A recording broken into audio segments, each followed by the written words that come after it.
Dr. Nash, I am here to tell you that the Lord speaketh through me, and therein lies the truth. You can explain it, dress it up with pretty facts and little anecdotes in your science logs and your text and books. And I'm here to tell you that there is no way to truth but through God. You must put aside that which you have learned to learn the deepest and most fundamental facts of our world. Dr. Nash received a call. For information about Timothy Miller, she had to go to an address. She made her way across the country with the assistance of her team back east. At the address, she found a large residential building. Set back from the road, a green and lush lawn leading up with a large, wide gravel drive. Trees, oak, beech, swaying lightly in summer breezes. Within this building, she met a doctor who was curious to know why Dr. Nash wanted to meet Timothy Miller, and how Dr. Nash had come to know Timothy Miller was here at all. Rhonda had done what she could to explain, and the doctor insisted she make a proper appointment. The appointment was booked with the receptionist. Another week, Dr. Nash would have to wait. But she did eventually get her appointment in this quiet facility set back from the world. She was led to an office on the 3rd floor, stacked full of books and a number of other curious items relating to the academic study of the mind. A large, molded brain, of which you could pull the lobes apart, and you could see the understanding of the veins, the blood vessels, of the connective tissues.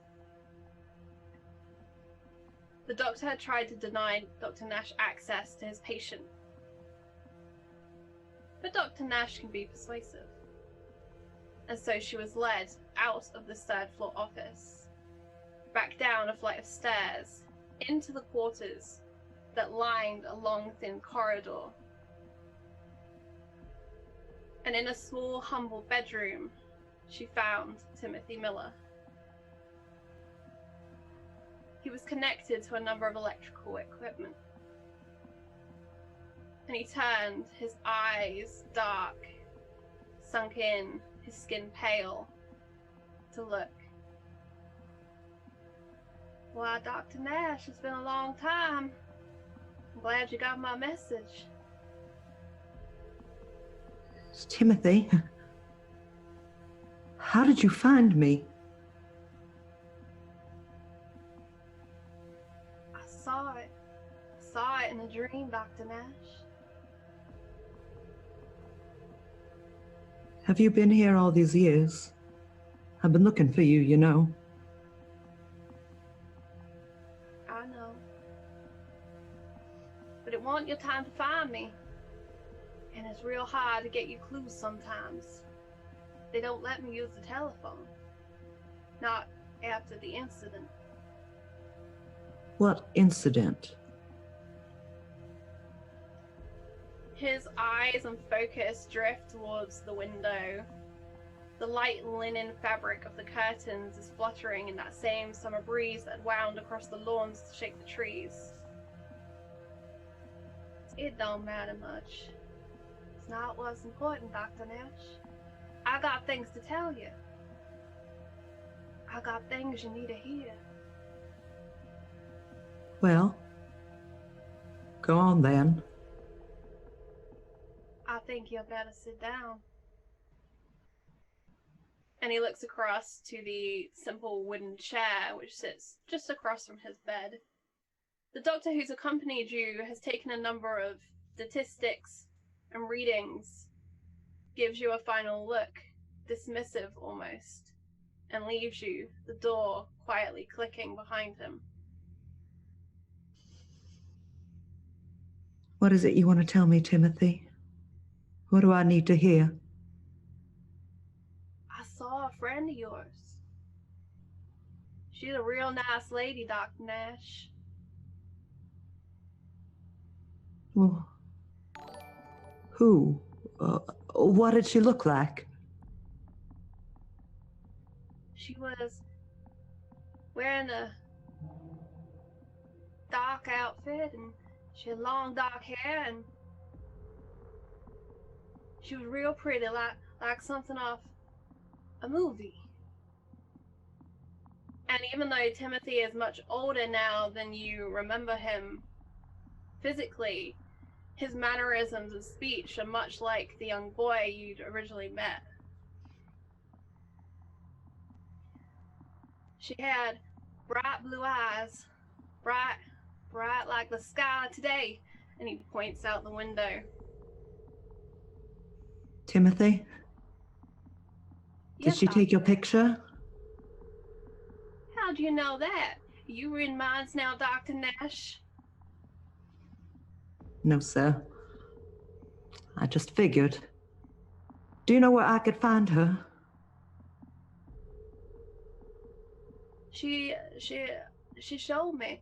She took my hand and we walked. We walked real far out where the land it was flat and it was white. And up above us there was just all these stars in the sky, and there was just nothing. Nothing for miles and miles. I ain't never been a place where there's nothing. Well, I haven't been many places. And he looks now around the room. Timothy, I need to find my friend. But I also am so curious about you. It's been 15 years. You've been here all along? I was at another place for a little while.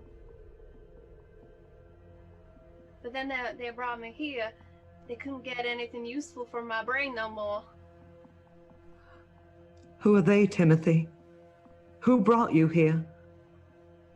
They said they were your friends, Dr. Nash. That I had to help them. I had to answer some questions, like the ones you just asked me. Are they treating you well, Timothy? Are they hurting you? No, Dr. Nash. On Wednesdays, I get extra potatoes and everything.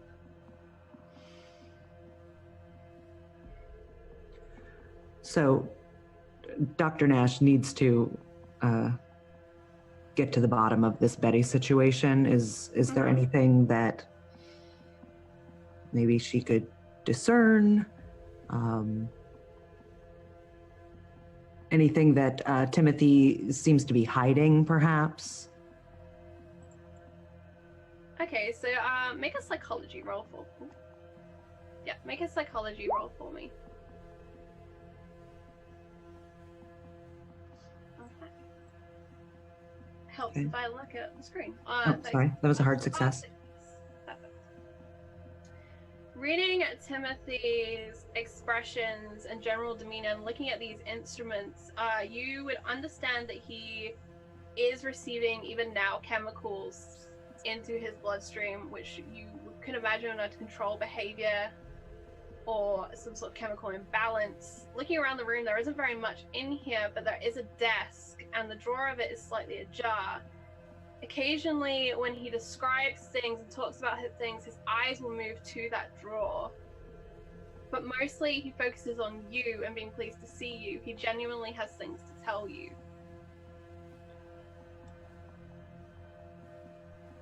Well, then, I guess I should continue talking to him. So, Timothy, they're treating you well and you're getting your potatoes. You certainly are growing into be a fine young man. Do you have friends here? I do. There's a real nice lady that lives down the corridor. What's her name? She never told me, and I never thought to ask. Guess that seems kind of rude. I just always call her ma'am. I think ma'am is very polite of you, Timothy. But, she talks about one of your friends a lot. Who?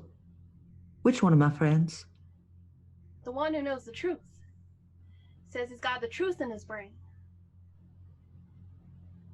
She said that? This ma'am that lives down the hall? Mm-hmm.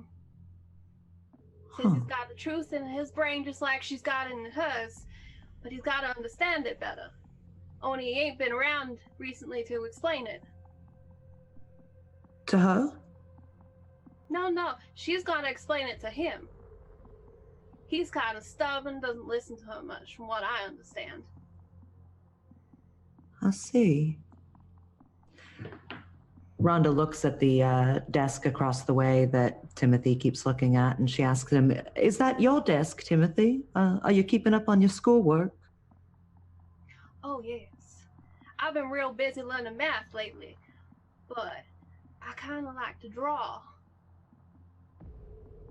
Do you have some drawings I might be able to see? He nods. And he goes to move out of the bed, but you see that it pulls on the IV drip that is running into his arm. Oh, Timothy, you can stay there. Just let me know where they are. I'll get them for you. Oh, they're all in the drawer, Dr. Nash. I put them in order and everything. Any particular order? The right order. The order they should be in. I see. And she'll go to the drawer and grab the drawings. But she'll stay at the desk and look through them there. Mm-hmm. So the first few that you see are of the trees outside, and then of a night sky. They're drawn in a simple wax crayon and remind you almost of Starry Night in a kind of abstract, easy, loose way with which Timothy has drawn them. Moving through, you see a familiar scene to you of a kitchen and a chair, of a dinner laid out.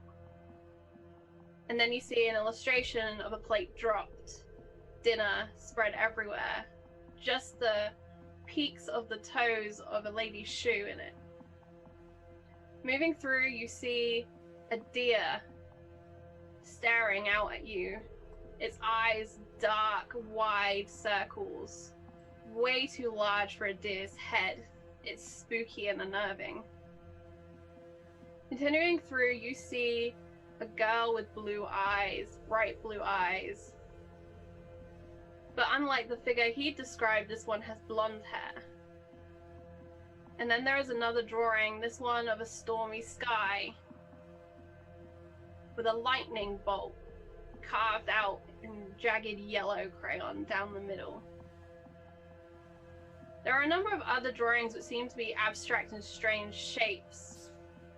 Some of them are similar to the instruments around his bed, with green lines, almost indicative of the displays that you see. And then there's this landscape. He's used a yellow and white crayon to make its base. And then up above, just black, backwards and forwards, attempting to fill the rest of the page.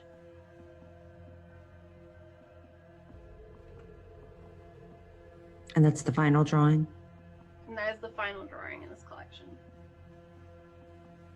She turns to Timothy and asks, "What's the motivation for these?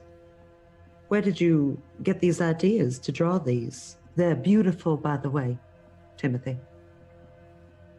Some of them just things I've seen, and some of them the lady told me about. I did them so you believe me, Dr. Nash. Did them so you know I was telling you the truth, and I wasn't crazy or nothing. Well, Timothy, you know I've always believed you. But you also know that I need that proof. So thank you. You done real good. I'm wondering, these two, and she lays out the picture of the dinner and the broken plate. Who told you to draw these? They're the ones I remember. from when I was telling you the story the first time. It's the only bit I remember of that now. That is that room, and then the dinner was all ready, and there was the man in the chair, and then the woman comes in, and she's got a plate, and she drops it all over the floor. All that mashed potato just goes everywhere. It was a real mess, Timothy. I'm sorry, And the Dr. rest Nash. of these- I didn't mean to upset you. No. Timothy, you done real good. The rest of these pictures, my friend, the photographer, she told you these? Mm-hmm. It was the last thing she remembers. This other girl with bright blue eyes and the storm. It was a real bad storm, wasn't it, Dr. Nash? It was real bad, Timothy. All right, now, I got one more question for you, and then you and I gotta go see your friend down the hall. And she puts out her hand. Mm-hmm. She wants to see his left hand. I don't. He looks nervous. Timothy, may I hold your hand?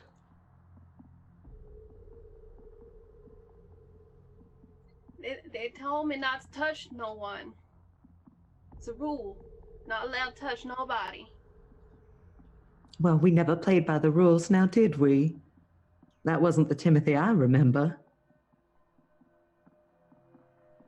And he looks down at your hand, and the smile kind of spreads across his face. It's youthful and carefree and slightly mischievous, and he reaches out and he takes your hand with his left. And as you look at it, you see the mark that you would expect to see. Would you describe that for our audience? It's as though his hand has been branded.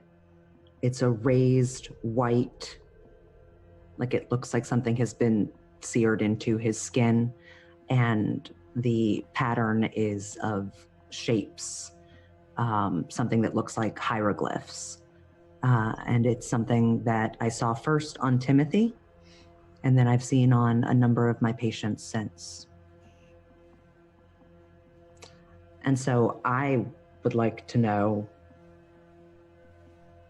Timothy, do you remember when this first appeared on your hand? Have you always had it?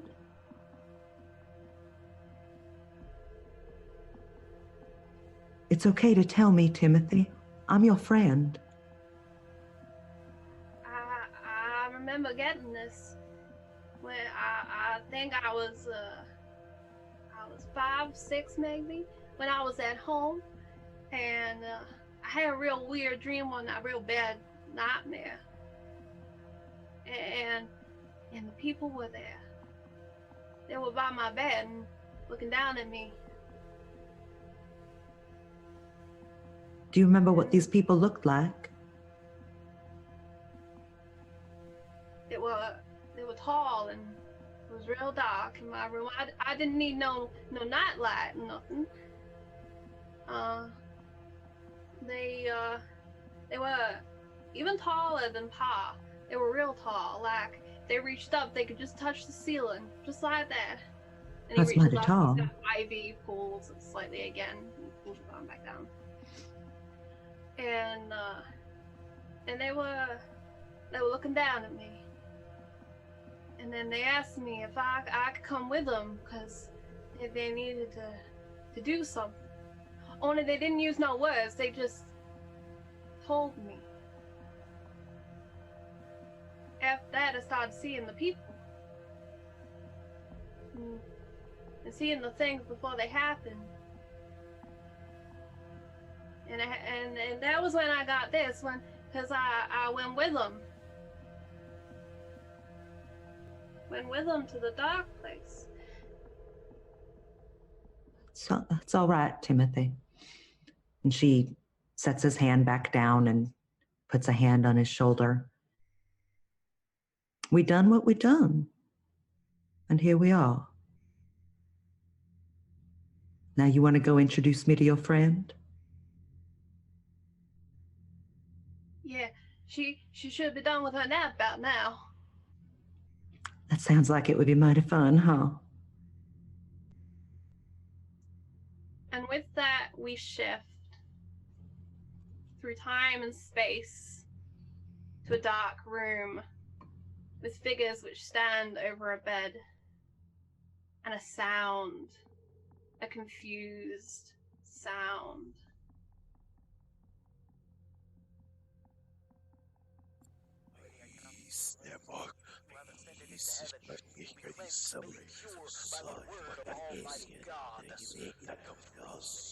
You must see their kingdom to see.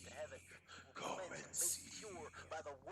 There's standing up for all use now. I should have some, but now we see darkness and darkness. We cannot see. We are blind amongst the giants. We are but gnats and children. Betty, you have no idea where you are. You have no idea how long you have been here. But you feel your eyes pulled wide, as if two strings pulled on your eyelids, one on the upper and one on the lower on each eye. And as you stare out, you see a flickering display. The harder you try and focus, the more you want to blink. Images. Just images. It's like the dark room as you flick through slides on a projector too fast.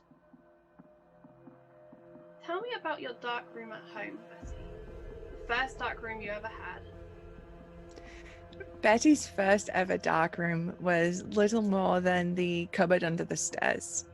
It was just a little space that she'd carved out, and it was her space. So it was tiny, it was cramped. There was barely just enough room for one little basin to put her chemicals in. She could barely turn around in there. But it was her favorite place in the house because it was where it was quiet. It was dark. She could be alone there and she could work. But you're not alone here. And you become aware of that as you turn your head as far as you can to each side and see them. Do you have a name for them yet, Bessie? I don't think so. I think she hasn't come up with a name for what this is yet. She's still trying to process it. If she names it, then it's real. And this isn't real. You certainly hope it isn't real. As you see again, the device move towards your temples. It's like a drill, only there's no drill bit. It spins up and whirs sharp, loud near your ears, and then to a high pitched whine like tinnitus at the very back of your head. There's never any pain. You always expect there to be pain. Tell me about the pub in London. The pub was one of those pubs it's kind of for local folk in the area. It wasn't really a touristy place. After a little while, you knew everyone's face in there. It was dark, it was warm, it was always kind of barely lit. It had that kind of the grungy sort of grimy kind of look, but it was never dirty. The atmosphere was very warm and welcoming, even though it was a local pub for local folk. And there was always a drink for you. And tonight there is a drink for you, as your friends from Interpol have managed to get hold of 2 bottles of champagne. They're dusty, there's mud on the label, but they are the finest bottles of champagne these people have ever seen, or at least that's the way they're presenting them, as they are paraded through, held aloft like champions returning from the war. Glasses are pulled up. The only ones that aren't chipped or broken, shaken from the shelves by the bombings that have been happening nightly here. None of them quite match, but they're clean and whole enough to drink from, and so the champagne is poured. Who are your friends here tonight, Betty? So these are Betty's friends from Interpol, as mentioned earlier. There's people she's worked with for quite some time, people she knows she can trust and rely on. There is, oh God, I'm really bad with names. Help me out with names here, guys. Tony. Tony is kind of like a middle-aged guy.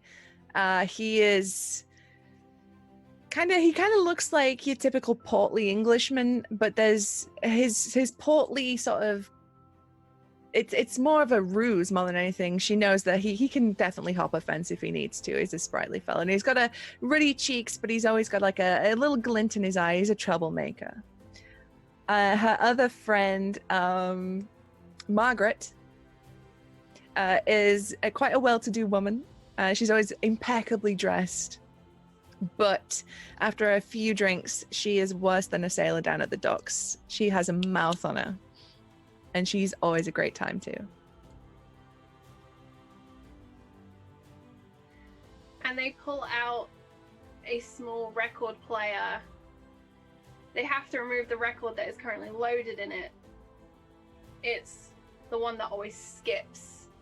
And Margaret insists they need a whole song that doesn't skip in order to enjoy this properly. Mm-hmm. This might be the last fucking time she gets to dance, and she intends to do it. And so she loads up another record. And the champagne is shared. Anyone who comes into the pub tonight is given some. Although as the night goes on, the measures decrease steadily and steadily, and slowly water is added to make the bottles go further. But it seems, for all intents and purposes, for those of you celebrating, that the champagne bottles are miraculous and endless. There's always a little more, even if you have to fool yourself that the water is now champagne. And then the sirens sound. That mournful wail ripping through the laughter, drowning out the music. Margaret hops from the bar down into Tony's waiting arms, and all eyes go up to the ceiling. The pub is blacked out. It has been since this all started. Heavy wood panels blocking what would have once been windows that looked out onto the street. The door too, large heavy woolen cloth hanging over it to block all the gaps, any place where light might escape. They can't know that London is here. Betty, tell me about the bombing. Betty had experienced bombing before. She's lived in London. It's something that became, as terrible as it sounds, it became commonplace. It became routine. The sirens would go, you would head to a shelter or underground, and you would wait. And it would be mundane. It'd be boring. You would take some cards. You'd, have a laugh with friends. This one felt different. This felt close. This felt... There was panic in this one. The atmosphere in the pub was completely different. And then when the impact hit, everybody knew it was different as the pub began to collapse around them. And in that war zone, in that shrapnel, as the earth rocked and the building was destroyed, you're alone. You are all alone. And you feel that searing sharpness descend from your head to your toes. You hear the roll of thunder, and beneath your feet, The earth is damned. When you dream of death, what is it that you dream of, Betty? Betty dreams of what it felt like to be in the rubble of the pub, of the harrowing silence as the wreckage settled around her, of the feeling of the dust in her lungs, the being unable to breathe, being unable to move, being able to get out, just the darkness. And she imagines that death is like that, clawing, suffocating darkness.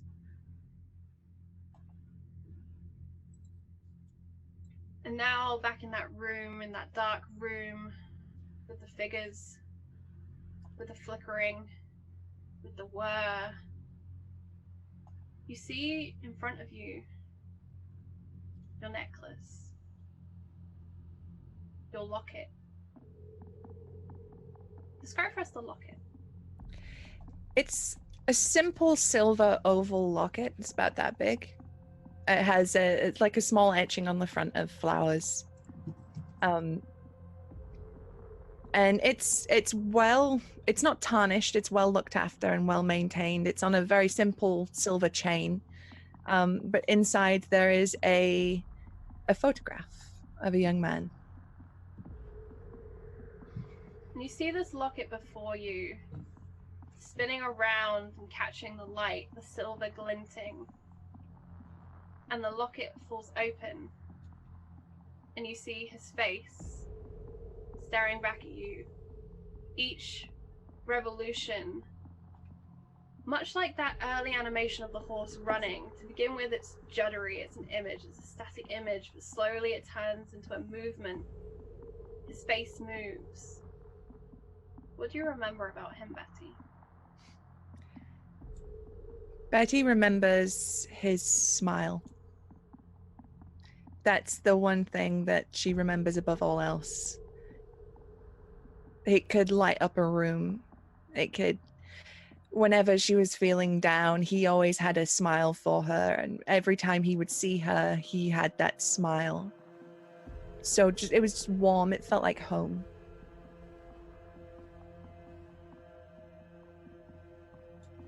And as you strain to blink, your eyes feeling dry, but afraid to lose sight of that smile, you are back in that pub, in the rubble of it.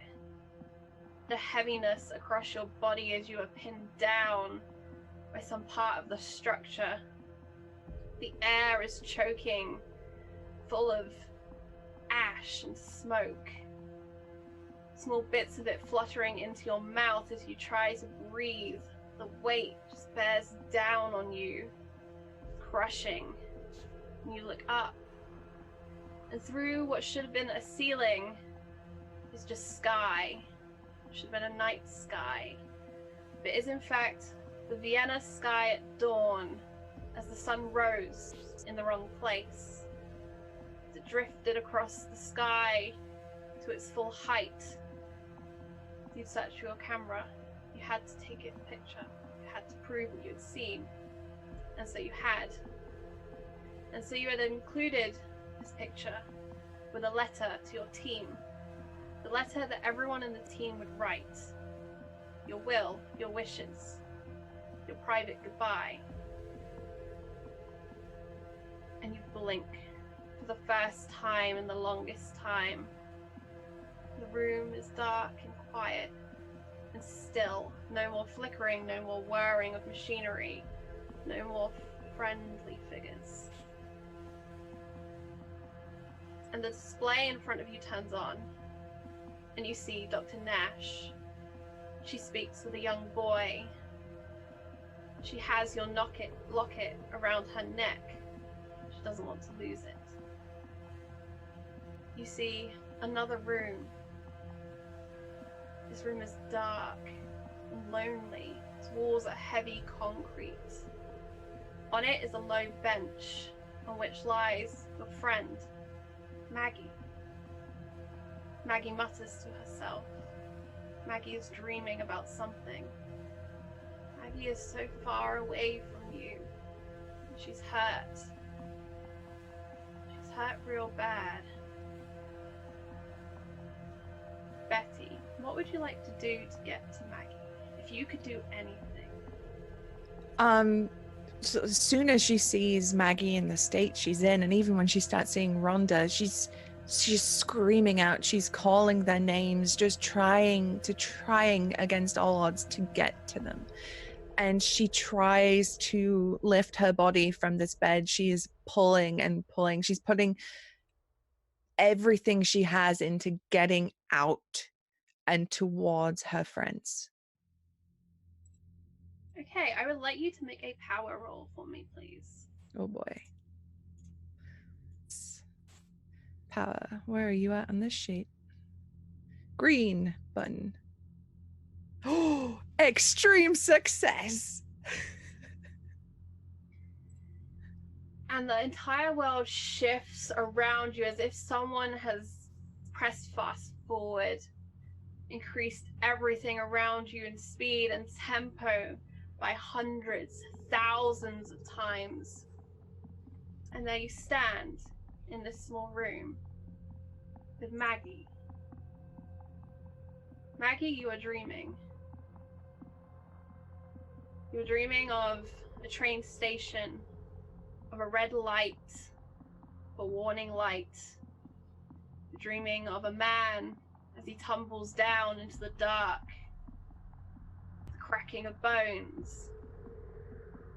You're dreaming of that mylar balloon in your hands, the energy that bounced out towards you, of those orbs that drifted and led the way, of a hangar heated by Florida summer, swampy air outside, and then inside that absolute cold, industrial fans that whirled beneath. In them, another little mylar balloon, and the lights that would lead the way. Maggie, when you dream of home, where do you dream of? She dreams of her parents' house, of being in the kitchen with her mother, who is always cooking, an impossible amount of cooking, and how her dad would sit in the kitchen while her mother was cooking, and she'd sit round with them. And it's a memory that she has from childhood, that she had whenever she went back home to visit, of just the smell of her mum's cooking and chatting with her dad. And he's always asking about her job, and she can't really tell him, but he's proud and excited, and that's what she thinks of, that kind of what felt like normal home family life that she doesn't get anywhere else. And in this dream, you go to that place. Only the man is no longer your father, but the man from the station. And your mother is now you. You're married to the stranger who wrote the messages and the code. What kind of life do you lead together? It's a difficult life. There is a sense of distrust in that relationship.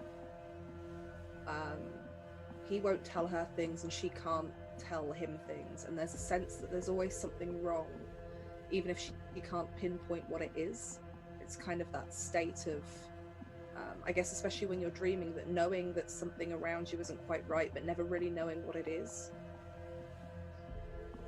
It's lonely and it's empty in a way she can't understand when she's dreaming about it. And it's in this fog of misunderstanding, of confusion, secrets, that you remember a man coming into your room. He makes notes and asks you questions you can't answer, questions you shouldn't answer. He asks you about the mark on your arm, the scar. What do you tell him? Does Maggie recognize who this man is in this moment, or is it just... For all intents and purposes, this man may as well have no face. Nothing distinguishing about him. She instinctively, when it's being spoken about, puts her hand to it and feels the skin. And she doesn't answer for a minute as she's remembering that moment. She's remembering the operation that went wrong, when the negotiation went wrong and weapons were drawn, and she barely remembers exactly what happened, but she remembers being caught by the blade that rips her arm open and just running and grabbing whoever she can and running. And she just looks at this faceless person and just says, just something that went wrong. Been a lot of things going wrong for you lately, hasn't there? Seems that way.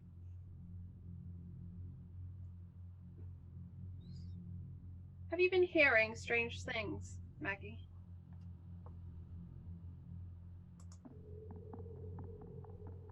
At hearing that, she takes a moment to consider, because that's her deepest fear, is somebody figuring this out. And in that moment, she'd probably turn around and ask, "Who are you?" I'm a doctor, Maggie. I am the supervisor of your operation. It would appear your receiver is damaged, and I'm here to fix it. But only after I attain whether or not your body can handle such a thing. I haven't been hearing Not anything. very well, Maggie. I feel fine. I don't know what you're talking about, hearing things. I'm not hearing things. Very well, Maggie. I will see you tomorrow. And so, he leaves you. And as this happens, you recall that you'd had the exact same conversation yesterday. Maybe even the day before. You remember other little things that you've heard while you've been here. Things that you don't know where they've come from.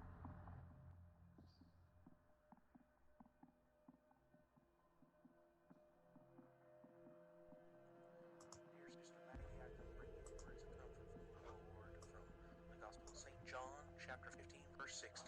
Ye have not chosen me, but I have chosen you and ordained you, that ye should go and bring forth fruit, and that your fruit should remain, that whatsoever ye shall ask of the Father in my name, he may give it to you. You're seeing a lot and hearing a lot, and I understand it is a terrible sight to take in, but the Lord does giveth, and he will give it to you, but you must be a witness for him on this good green earth.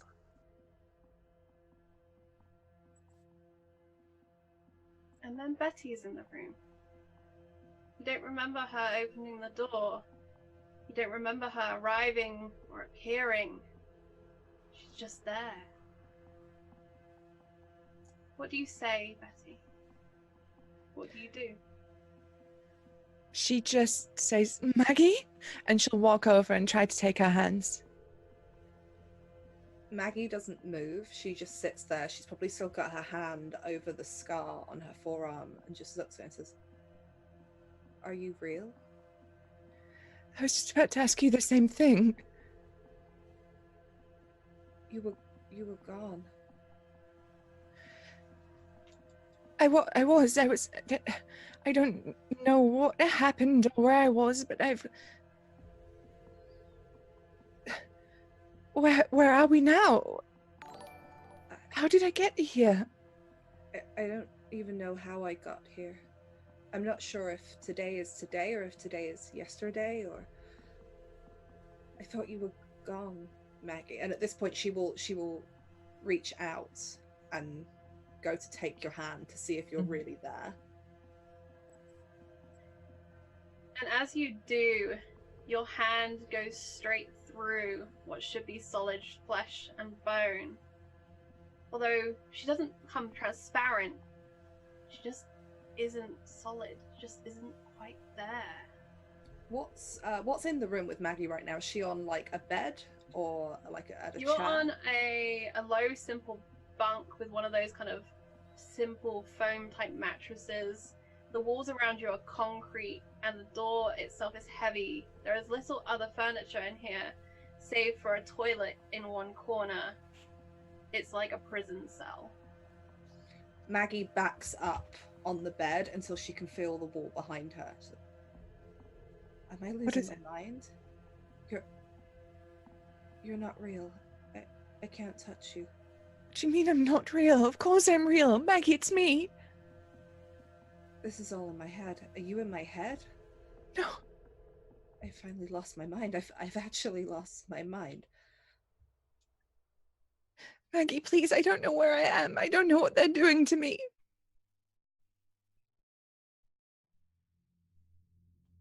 I just tried to touch you, Betty, and you're not here. And at this point, Betty's gonna like look at herself and try to like, does she make contact with her own hands? Yeah, as you touch yourself, trying to make contact, you are solid and real as anything you've felt in your experience. I don't understand. We're still trying to find you, Betty. We're still trying to find you. Where are you? I don't know. It's just darkness. There's these things. I don't know what they are. Like people, but not. And I see things. And where am I? How did you get here? Where? I saw you. And I saw Dr. Nash. And then I fought against my bonds, and I screamed your names, and I fought, and then I appeared here. And now I'm here with you, and well, maybe I'm not.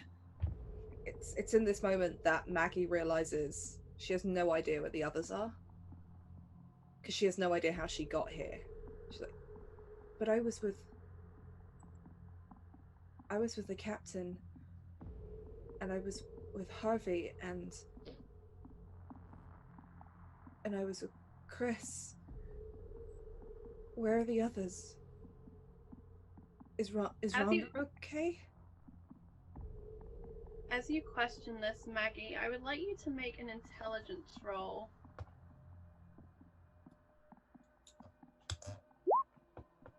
Success. Okay. On a success, you dimly remember being aboard that flight craft. You remember Robert saying that he had to land, Chris fighting him. You had to keep going. You had to get to Betty. They argued, but Robert was in control. You remember it was dark, and you were all loaded into the back of a truck, the kind with the canvas canopies on 3 sides of you. You remember arriving at this facility and being separated.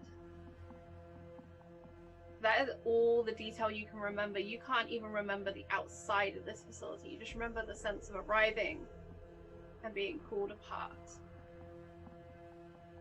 We were looking for you, Betty. We found a craft and these orbs, and I don't know, it's all a blur.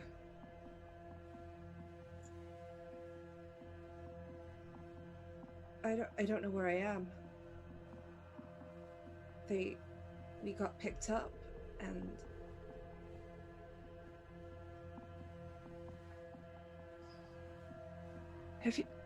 Have you tried to leave? no, someone comes to see me, and they keep asking me if I can hear things, Betty, and she kind of leans in. She's like, and maybe sometimes I do. Maybe I heard that dead girl talking to me, or maybe it was just my thoughts. I don't know, but I think they think I'm crazy, Betty, and I'm not. No. Crazy. No, you're not, Maggie. You're not. Betty, you have to be real. You have to be real, or I'm crazy. I hope I'm real too. And Betty's gonna try and... There's like a door in here, right? Yes. I'm gonna try and move to the door and see if I can open it. Okay, as you get to the door, there is a handle on this side. You push down on it, but your hand goes straight through. Not all hope is lost. If your hand goes through the handle, what else might you be able to pass through? I'll put my arm through the door itself. Okay, I would like you to make a power roll for me. Oh boy. Here we go.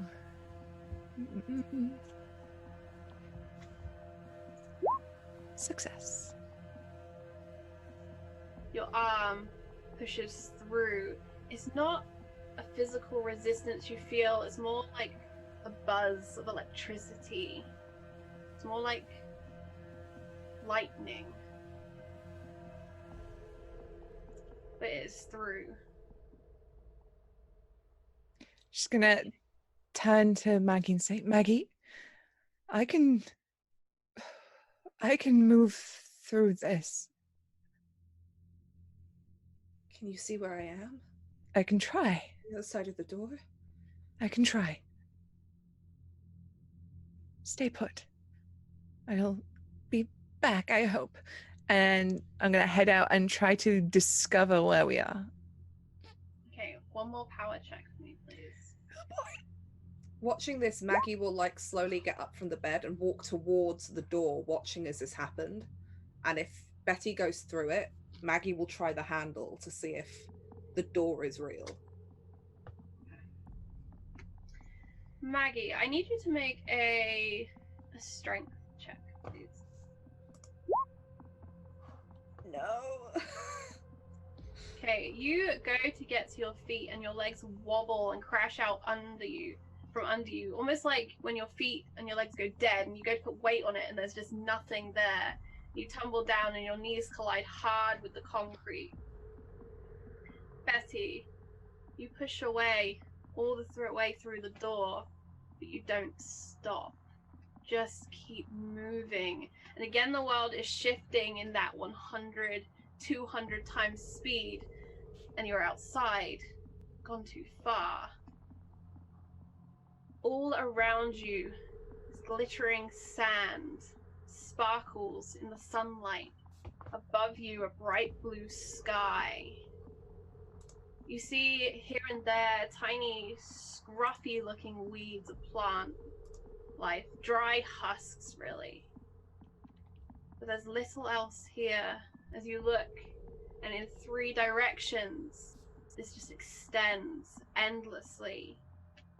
Turning back, you see the barbed wire fence, the concrete of a road, and this squat, low concrete building.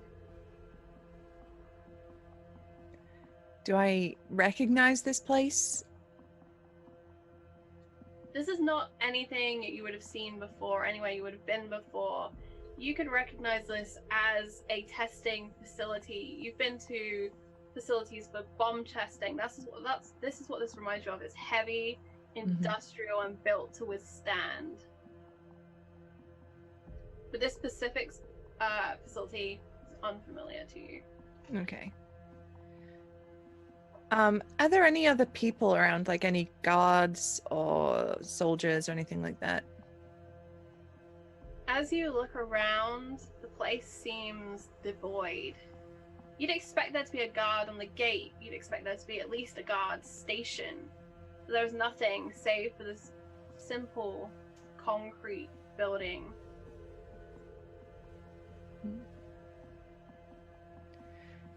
I'm gonna try and get back to Maggie.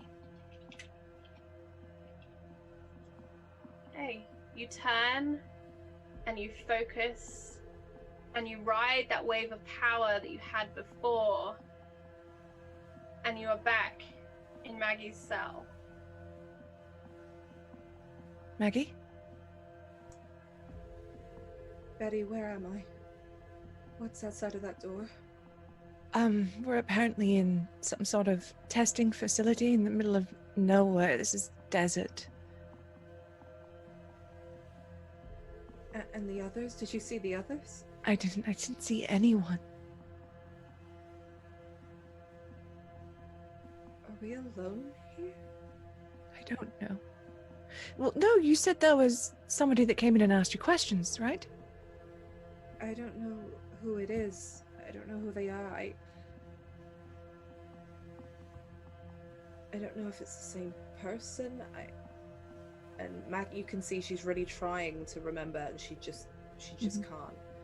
They ask me about my scar, and they ask me about me hearing things. Right. Maggie, can you make me a Constitution roll, please? Oh no. Success. Okay. You feel tiredness seeping into you. The physical exertion of trying to get up, of having the conversations, that fog of dreaming. But for now, you're able to blink your eyes, to stay awake, to focus on Betty. But it's calling to you. You must rest. You must go back to your husband. Betty, we're trying to find you. I promise we're trying to find you. I'm so tired, Betty. Okay, Maggie, okay. Lie down, get some rest. I'm going to stay right here as long as I can. I'm going to stay with you. And she reaches out even though she knows she can't touch you. Mm-hmm. And doesn't pull back a cover to the bed. I imagine she's kind of sat on the floor up against it and just kind of pulls a pillow close by. It's like, please don't leave me again, Betty. Please don't leave me again. I won't. I'll be right here. I have to go back and see him. I need to go back and see him, but stay here. We have to find the others. And Maggie will slowly, just mumbling this over and over, begging Betty not to go because she doesn't want to be alone, and talking about going back and seeing her husband, and fall asleep, slowly mumbling that. In a room much like Maggie's, Chris, your walls are decorated with numbers. They've taken away your baseball cards. They've taken away your friends. So alone. But voices, the numbers, they've given you answers. You were so close to Betty, and you had to come down. You were so close. But they will give you away. The numbers will give you away. And so they did. They told you about the blinking light. And as you'd looked around your cell, you'd seen it up in the air duct, that blinking little light. And you'd pulled down the grate. And up in there you'd found the small detector. Small transmitter, receiver. And you tinkered, and the numbers had told you what to do with it, what to combine it with, how to find other little helpful things that you needed. And so you had made a radio. Chris, I'm here with a message from the Lord. You have been called up to the major leagues, my son, my good and faithful son. You are a hitter for the Lord, and he has asked you to walk up on that bottom of the ninth. The bases are loaded with 2 outs, and you got to hit that final swing. Chris, I'm telling you, the Lord works with you and through you, and you will need him to slug that ball right over the fence. All you gotta do is just step up to the plate, son, and swing right away.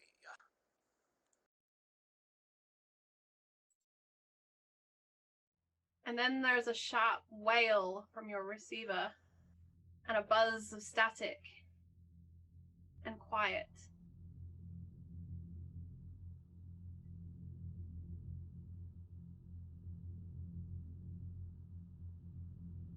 Hello? I can swing away. I can do it. Where's home plate? Where are my cards? I don't know what to do.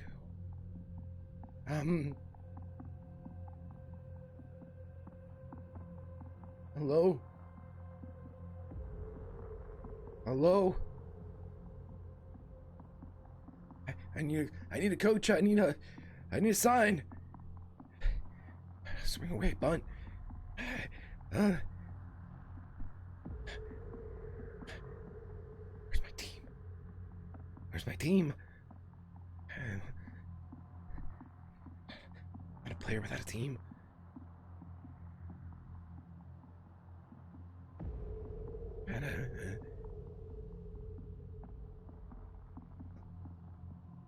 Hello?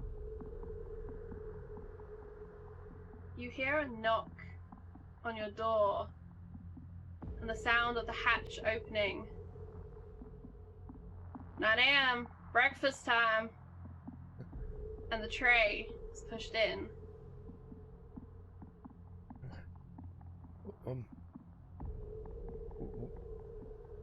Where am I?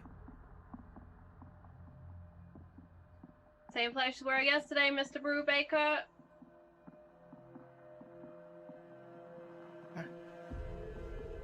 Where's my team? They're being looked after. This is a government holding facility. You remember how you breached top secret? Finding my friend.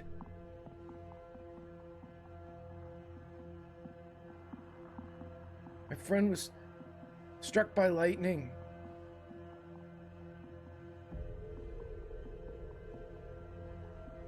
So you have said, Mr. Brubaker. It's the truth. Where are my cards? They can I'm tell afraid you. I'm not. Go on, Mr. Brubaker. No, my friends. My friends can tell you. My cards are just cards. They're just cards. They're just some cards. Eat your I'm breakfast. gonna need to see my team. Your team are being looked after.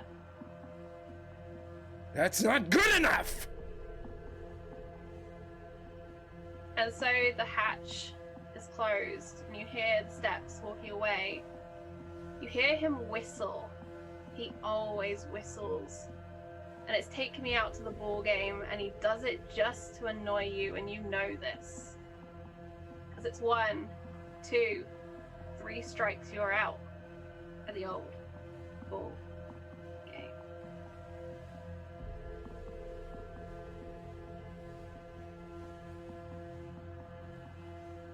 I need my team. I just want my team.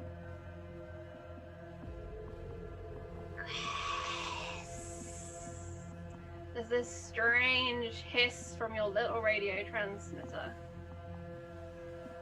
Yes. Yes. Yes. You need to find them, Chris. I can't. How?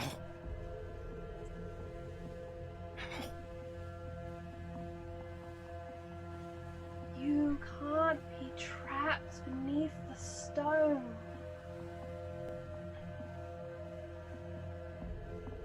Stone. You must find the sky. We need to see you all, Chris. Okay.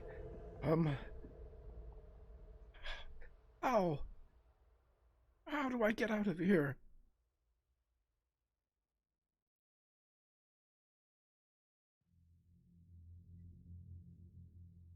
The answers are in your numbers.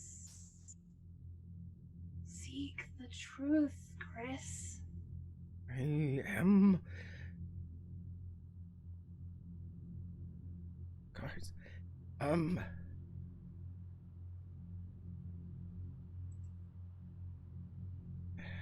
open the door, but the numbers can't open the door.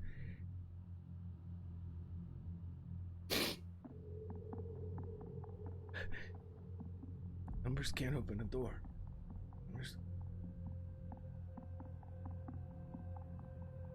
Numbers can open the door.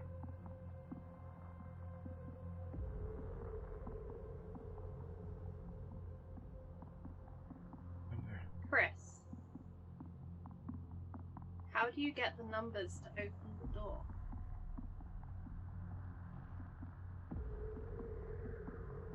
He's going to do the fallback to the 15 and 6. He knows that the world is broken, and if it's broken, that means there's cracks. And if there are cracks, he can slip through one of them. And that's what he's going to try to do. Okay. This is going to be a power and a truth check. I need both of those,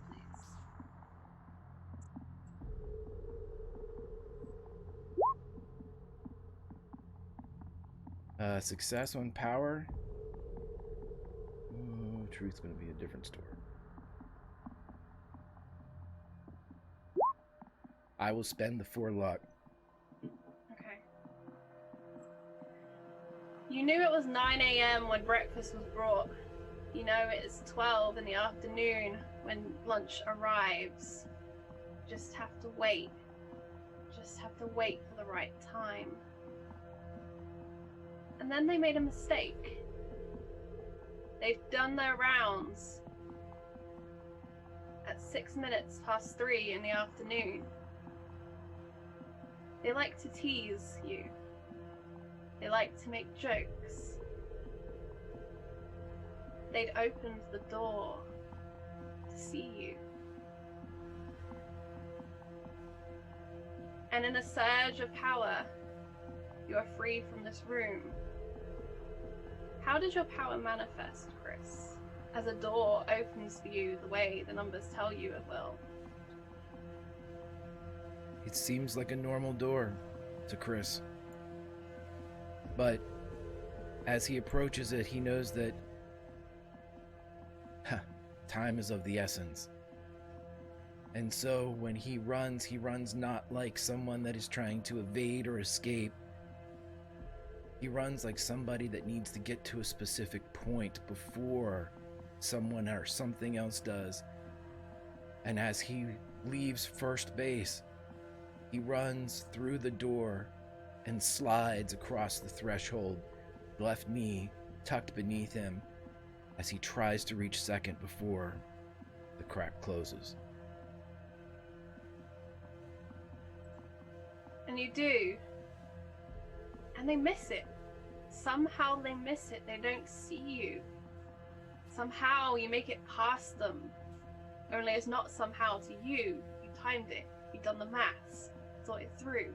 You know where the mistake is. You know where the world is broken. And you used it. You're in a bathroom. There are 10 tubs lined up along this long room. All of them clean and dry. They brought you here once, and only once. This was where you've stolen that small nut that you needed. That small part that you needed for your radio. They hadn't let you back after that. They couldn't find it, but they've known that you tinkered. So now you're in this bathroom, and you're all alone. What do you do? He looks for an exit from this room or any type of file that might have information for his friends. He thinks of a hospital, the one that, or a facility where his mother's kept.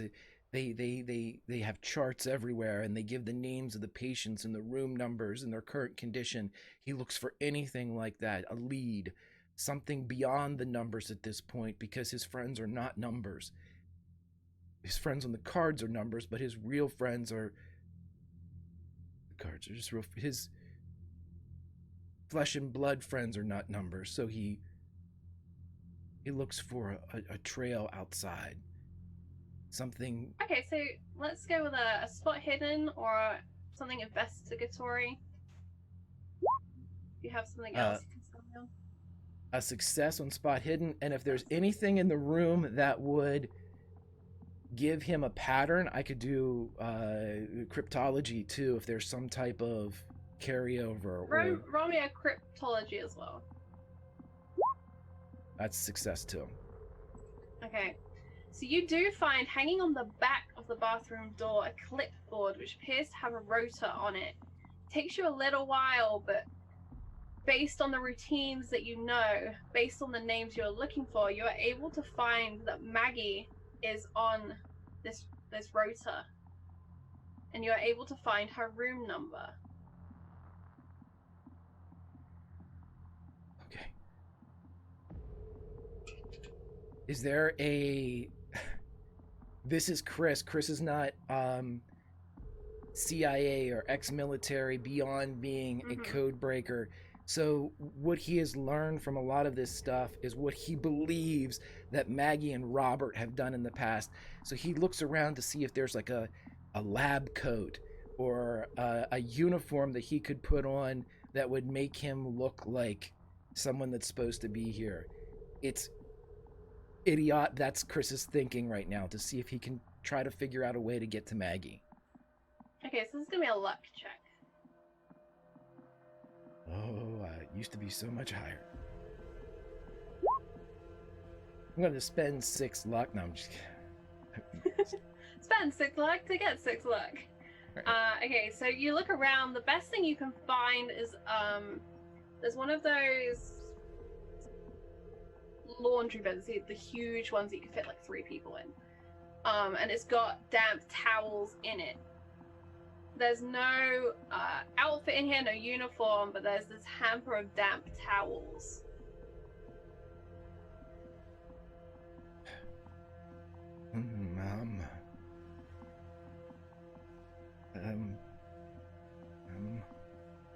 Work won't work.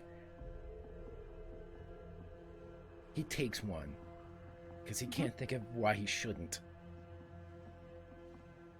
Never know what might be useful. Okay.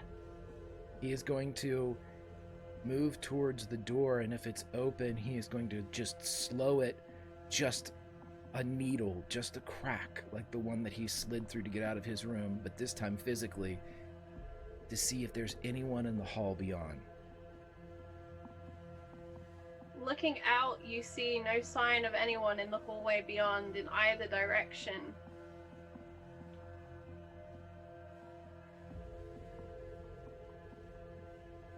He's going to creep out in the direction, if he can see numbers on doors, or if he can see, even if it indicated that Maggie was in the west wing or the south wing, if he can figure out, because of the time, the 3:15 and the 3 o'clock with the light and where he's supposed to be, he would try to just pick a direction that he believes is going to take him to Maggie. Okay. And so you wander and you walk, you use your best intuition and logic to pick a direction. And you hear voices up ahead, 2 men talking. They're discussing concerns about Miss Davis. They don't believe she has the mental acuity to handle the procedure. They believe she is broken. The second man tells the first not to use that word. A human cannot be broken.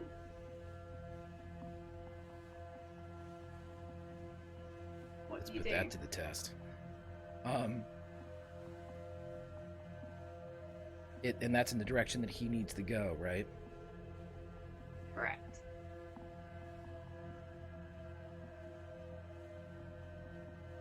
Is there a light switch? Is there any type of... Is the hall illuminated with artificial light? What's he looking at? Is there any type of like carts in the hallway? Is there... What does he have to work with here? Okay. Looking along this hallway, it is indeed, there are artificial lights up ahead, or overhead I should say, those long tube style lights that take forever to warm up, but cost nothing in electricity to run, and can stay running for hours and hours. There is a daylight that filters into here. One side of this corridor, there are narrow, high windows, which let in the daylight. Up ahead on one side, on the left side of this corridor, you have the 2 gentlemen. Just beyond them, you can see a door to a room that is open. It seems to be an office. In there, you can just see the edge of a filing cabinet. that is about it for what is in this corridor. There is another turn immediately to your left before these gentlemen that you could dodge down, but within Chris's mind, he would believe that is in the wrong direction. Okay. Is there another room that he could duck into? Is there anything that he could secret himself away while staying in the hall that he currently is in? Even if this means even if this means backtracking to the room that he was in, provided he thinks he's following the same electrical circuit. If this place was wired like how they normally were back then, just a leapfrog, that's what he's trying to follow. Okay. Just like a stealth roll. I think it's going to be the best thing as you try and find a room that you can go into. That is a hard success and a proficiency that Chris is not great at. For context, Chris is what, 6'5", 6'4", tall and fairly broad as well, correct? He's 6'5". Yeah, he's huge. This is a man trying to hide himself as he sneaks around a facility following the electrical wiring, not really knowing where he's going. That's why I went for a stealth roll. You backtrack, feeling along the wall, and you find a handle to a room, and you open it so softly, and you step in. This is one after the bathroom. This is an empty office. You see the desk is in here, the chair, waste paper basket, a filing cabinet. But there's no sign of paperwork already out on the desk or that is being used. There is a window on this side as well. This is a slightly larger one than one of those high up ones. But still maybe too small for you to crawl through without risking some sort of injury. Okay, Or what he's breaking the gonna window. Right, what he's gonna do is taking his damp towel. Mm-hmm. He is going to see if he can find either an exposed outlet, or if he can find, pry off the light switch from the wall to expose the wires. And as soon as he does so, he is going to short circuit it with the water. And the reason why he's doing that is if he just disconnects it, it's probably going to continue in certain areas. If he creates a big enough feedback, it should pop a lot of the lights, maybe create a surge. So he's going to try to actually introduce water to this electrical current that is without killing himself. How much care is Chris putting into this application of damp towel to live electrical wires? Let's say... As in self-preservation care. Right, let's say that Chris is aware of what will happen if he does this incorrectly, but Chris is also completely alone, and that's compromising him as far as thinking things clearly. He does not have his cards to deal with. He does not have any of his team. The rest of the players are not in the dugout. He is alone, and so take that for what you will. He is going to try to do it, but maybe quickly and I would say carelessly, as he is thinking of other things and just hoping this will work. Okay. I would like you to make... Is electrical repair a thing? Or a repair roll? Mechanical repair? Electrical repair and mechanical repair are both a thing, and they're both horrible for me. So I will I have no rerolls, so this is literally the luck of the gods as he attempts to do electrical repair. No. Okay. Chris, you wrench off the plastic housing over this outlet. You pull out the wires in a great fist. You sort them out, even them out, you spread them, you know which one you want. And you put down the damp towel. And then you are thrown halfway across the room as electricity pounds into your body. You try to disconnect yourself from the circuit that you've disconnected yourself to. You are going to take 4 points of harm. And your hands will be compromised for the foreseeable future as all of the nerves are fried and there's a serious burn going on. But up overhead, the light in this room flickers and turns out. Worth it.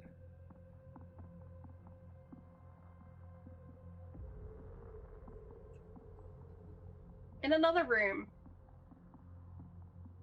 with a name on the door. Dr. Nash, Timothy has taken you to visit his friend at the end of the corridor.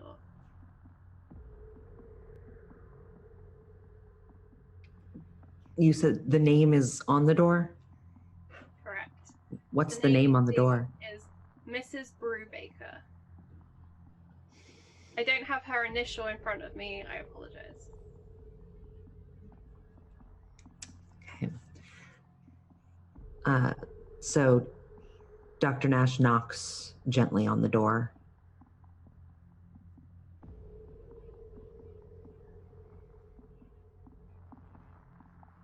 Come in. It takes a moment, and there's a fogginess to the voice, as if someone has just woken.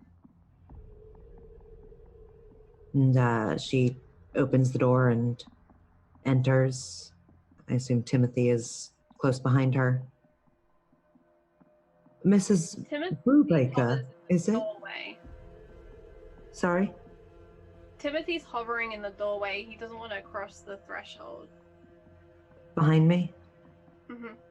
So I enter and address the woman in the bed. Mrs. Brubaker? Are you a new doctor? She pushes herself up. She wears a pale cotton nightgown with small blue flowers. Her hair, you can see, is in rollers and white. Well, I am a doctor, ma'am. But not one of your new doctors. And I turn to reference Timothy. I notice that he's in the door behind me. I'm a good friend of Timothy Miller's here.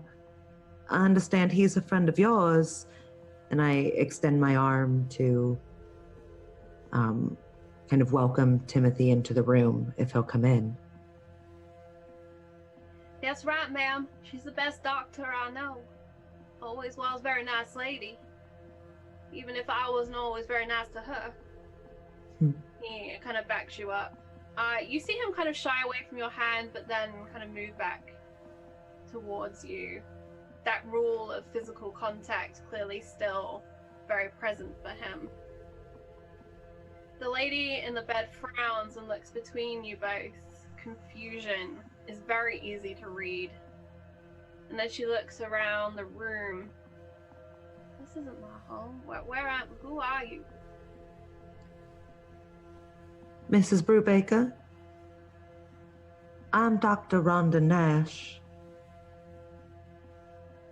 Do you have a son by chance? Why do you know about my son? Well, I'm just wondering if you have one. Chris? You do, I assume. Christopher! And she begins yelling his name over and over again, becoming more and more distressed. And Dr. Nash does not want to get caught in this room, not having permission to be in here, so she kind of moves in towards the bed and tries to soothe Mrs. Brubaker. Shh. Ma'am, it's all right. I'm a friend of your son's. Okay, so I'd like to make a psychology roll as you attempt to soothe Mrs. Brubaker. Success. You've dealt with panicked people before, and you managed to get her to focus on you, and your calming tone and presence does seem to have an effect where she stops screaming Chris's name over and over. She still looks confused and frightened. I understand that this is confusing, Mrs. Brubaker. Please rest assured, I'm no less confused than you. But I need your help. Do you think you might be able to help me for the sake of your son? What's wrong with my son? No, your son is just fine, but we have mutual friends who need our help. And Timothy here, well, he tells me you might have some information for me. The other children are so cruel to Chris. I tell them leave him alone, but they push him and pull him around. It's real cruel. When was the last time you saw him, Mrs. Brubaker? What's the time? What's the time now? Mm-hmm. Well, it's around 4 in the afternoon. No, what's the time exactly? Very important. That's how I know where Chris is. Oh. And Dr. Nash looks at her watch. What time is it? Say 4:45. Well, it's 4:40 on the dot, Mrs. Brubaker. 4:40. 4:40. 4 and 4 is 8. 8 divided by 2 is 4. And she begins to recite numbers. All kinds of combinations using these numbers. Chris got out. He got out. Where's Chris? And she begins to slowly ramp up, but you have a chance to catch this before she ramps out of control again. And Dr. Nash tries to, and again, she, Mrs. Brubaker, it's fine. He got out. That's good. That's a good thing. You should know, I've been working with your son for some time now, and he's not the boy that people make fun of anymore. He's a grown man. If he's got out, that's good. Now, I'm wondering if you might be able to use your in-tuned math skills to help me find another friend. Did you lose a friend? That's awful. I know. She's been missing for quite some time. Timothy here saw her. Timothy, can you describe that place for Mrs. Brubaker? All right. Listen close, ma'am. You gotta pay attention this time. And he comes and he stands right at the foot of her bed, dead in front of her. And he describes the place, the flat place, the sky. He describes Betty. And as he does so, you see his hands move. And you realize he's using sign language to sign out the words as he speaks.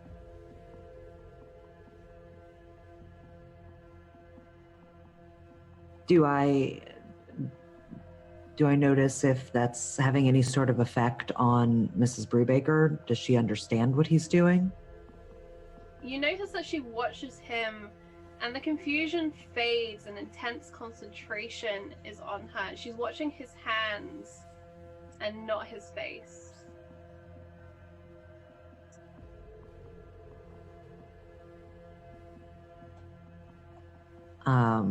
Do I understand any of his sign language? You tell me, does Dr. Nash know sign language? You're welcome to make a judgment on this, because it's not part of the standard Call of Cthulhu array. I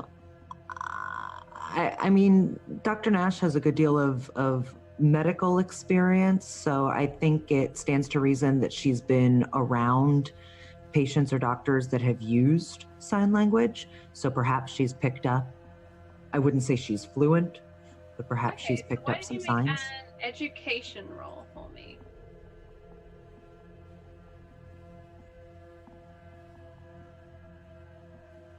It's one of your main abilities at the top. Thank you, got it. Success. So you see that he not only describes what he is literally saying, but occasionally he adds in numbers as part of what he is signing. The numbers themselves don't mean anything in particular to you. You can't figure out an association or a pattern to them.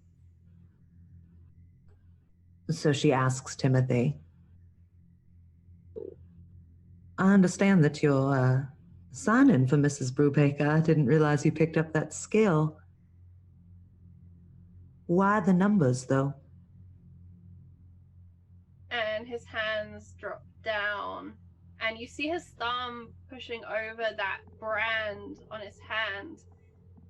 Not everybody understands words all the time. There was a girl once,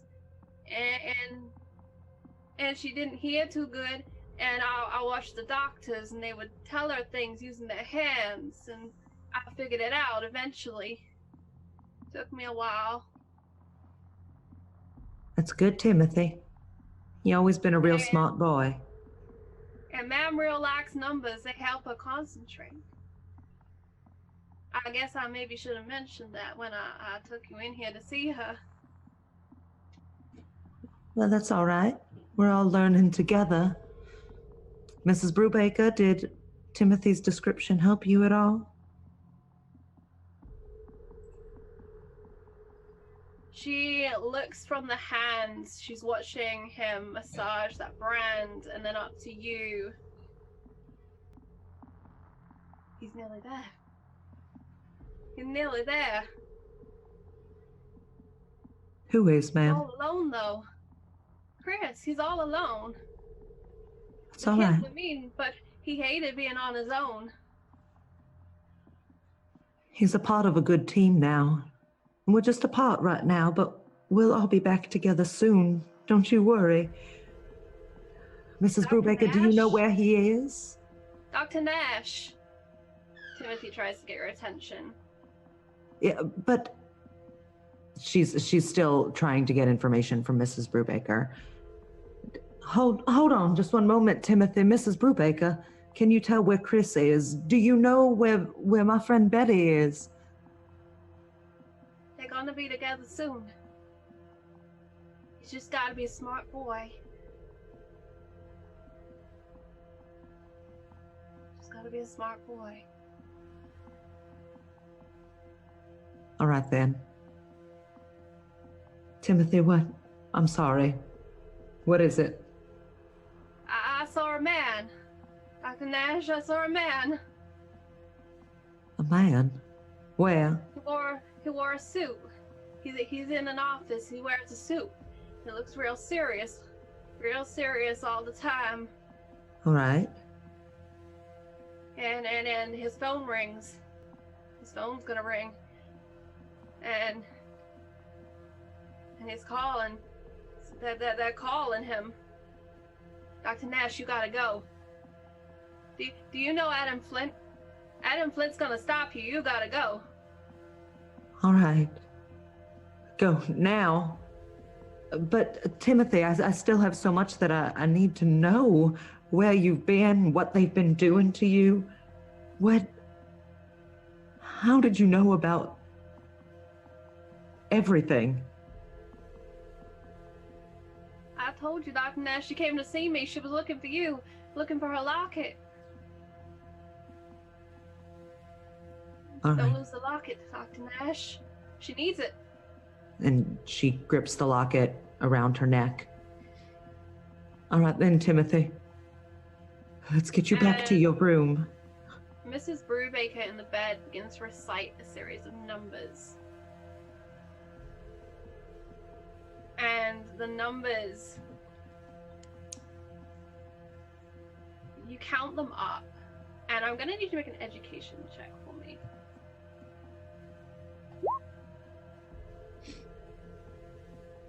Hard success. Hard success. You realize very quickly these numbers are coordinates. This is the latitude and longitude. And then there are two extra numbers at the end. 15 and 6.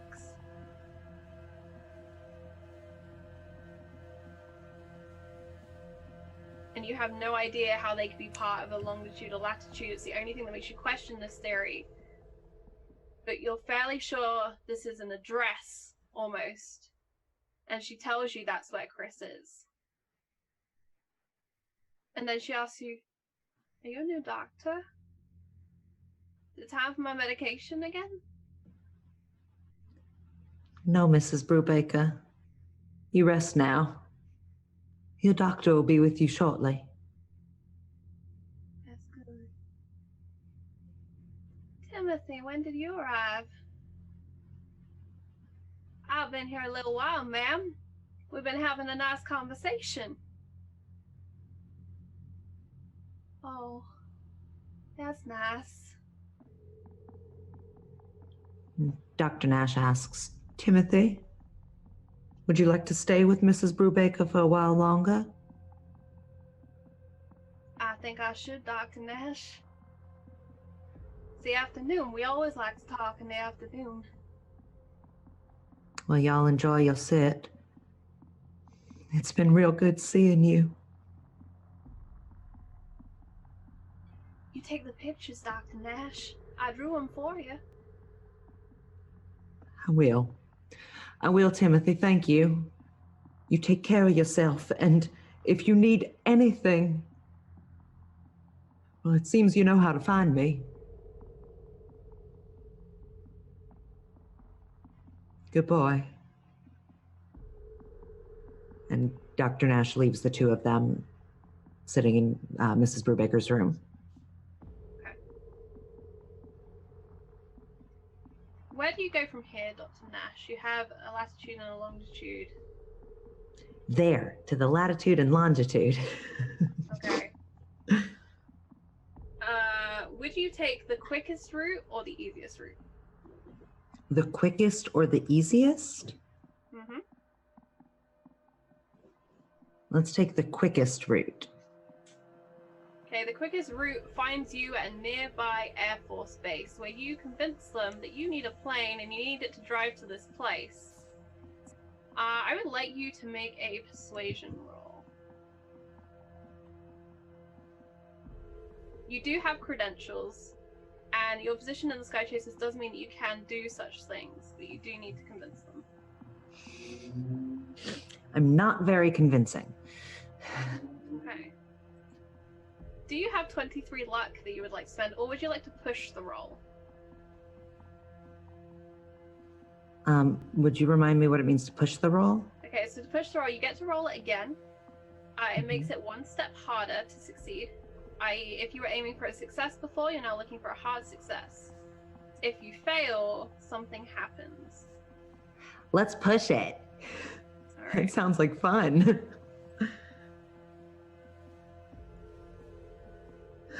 Okay. You are dragged up and into the offices of the commander for the base, and you have a very long and boring conversation, and he proves very unhelpful, and then he calls Adam Flint. Oh, man. And that is where we will leave you as we cut back to the rest of our cast over at the base. We'll give Greg a second to set that up because I totally forgot to warn him that I was going to do this. Thank you to chat who have been interacting. A small reminder, we do have interactions down below on the Twitch chat, so you can donate to help the game, and thank you so much for taking part in those polls. I'm very interested to see the outcomes of those. Push rolls are always very fun. So thanks to Edelyn for being a good sport on that one. Alright, so let's shift back to the rest of our cast. Chris. The lights have gone out.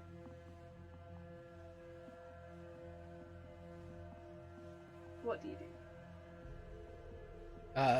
What a mathematician code break. Oh, what a mathematician code breaker would do. He's going to try to sneak back out and get to Maggie. Okay, perfect. So that's gonna be another stealth roll, please. Your sneaky mathematician. Betty, meanwhile, as you watch over sleeping Maggie, I would like you to make first a truth roll. Ooh. And second a power roll. Okay. What the heck is truth? This comes under Cthulhu Occult. Oh, yes.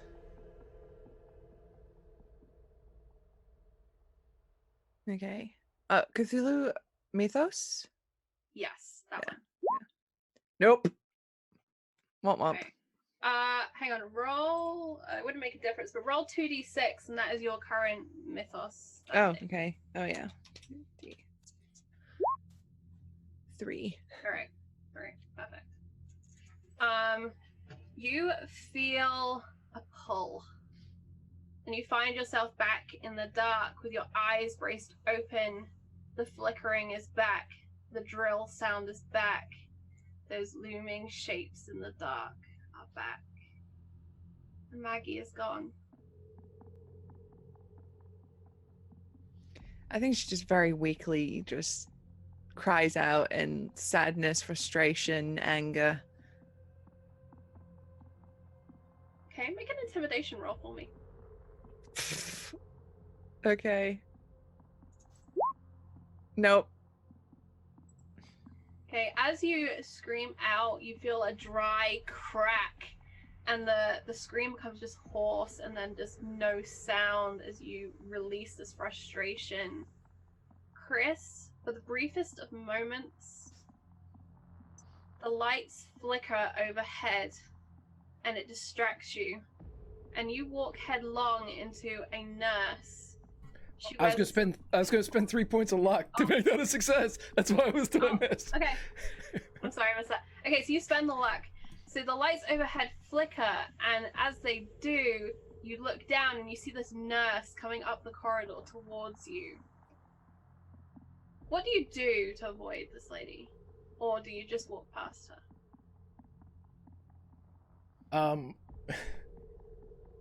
He is going to try to not use the numbers, but he's going to try to what would Maggie do? What would the captain do if this was the situation? That it's all going through his head in a rush.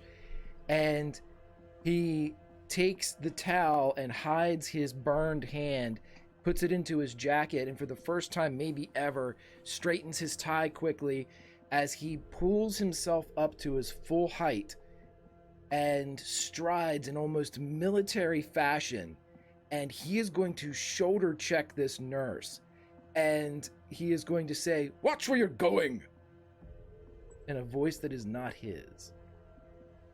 And she's startled and caught off guard, and she apologizes and hurries head down in the direction she was going, paying no mind to the person she'd really walked into other than to be embarrassed that she had collided with you. As soon as he sees that that works, he actually laughs, and this is a laugh of a 12-year-old boy. He just and he walks off.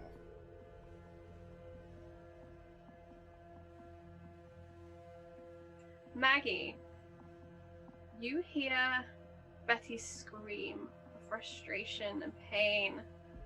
You hear it crack and fail. And then you hear a little laugh. It's unfamiliar to you, but you know instinctively it's Chris. But you are here in this kitchen making dinner for your husband. And the radio is playing again. And then the doctor walks in and asks his questions again. And it's as if all of your worlds are colliding and you are so lost within them. Where would Maggie go to find herself? If she could walk around her brain and all of the places that it holds in memory, where would she go?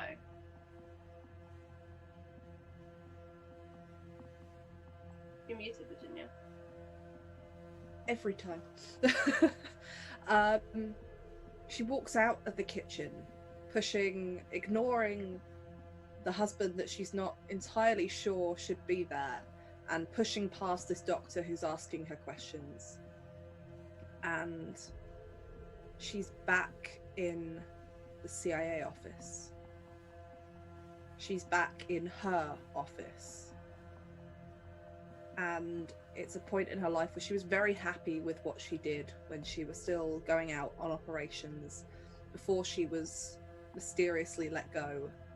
And she goes back to that room where she had, her books on the bookcase, and her case files were tidy, and everything was ordered and neat, and she knew where she was. And she knew what she was doing, and she didn't have to question her sanity or question the people around her. And she just sits back at her desk and just enjoys the order of the place, the certainty of what she knew was there. There was no question to her truth, her sanity, her reality. She knew everything in that room. That office was real. That period of time was a time where everything, at least in her mind, was ordered and everything was straightforward. And you take a breath and you feel you're calm. I'd like you to make a sanity roll for me. Oh no. Really no. It's a fail. Down on the desk in front of you are 5 case files. Betty, Chris, Rhonda, Robert, Adam. The first name on each. As you open them up, you see photographs of each of these people. You see their full names, their date of birth, their heights, their weights. Little pieces of information. On Robert's, you see a stamp. Requisitioned. In Betty's, you see a stamp. MIA. Chris's bears no stamp, and nor does Dr. Nash's. Adams, however, has the stamp MK Ultra in the corner, in dark black ink. I'm assuming Maggie has heard something about that from her CIA time. You would know from your CIA time that Ultra is reserved for things above top secret. This is the deepest, darkest secrets of a government. The initials MK don't mean anything instantly to you, but this would suggest it is a specific secret operation. Maggie almost can't bring herself to look at Betty's file. Betty's not here, and Betty was here a while ago, and she's not quite registered that entirely. But she reaches for Adam's file and opens it. Okay.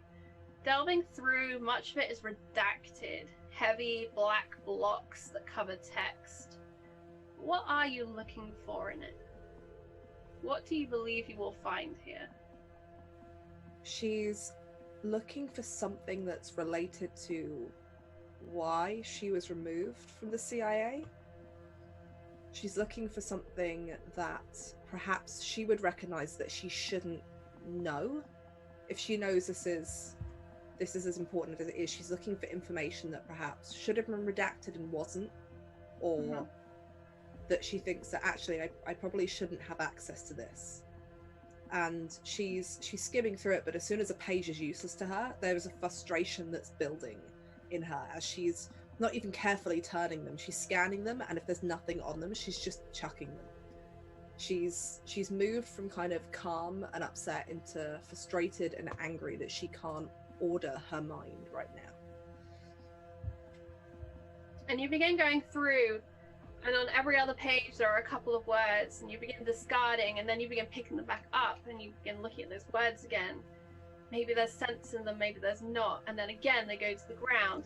I would like you to make... let's see.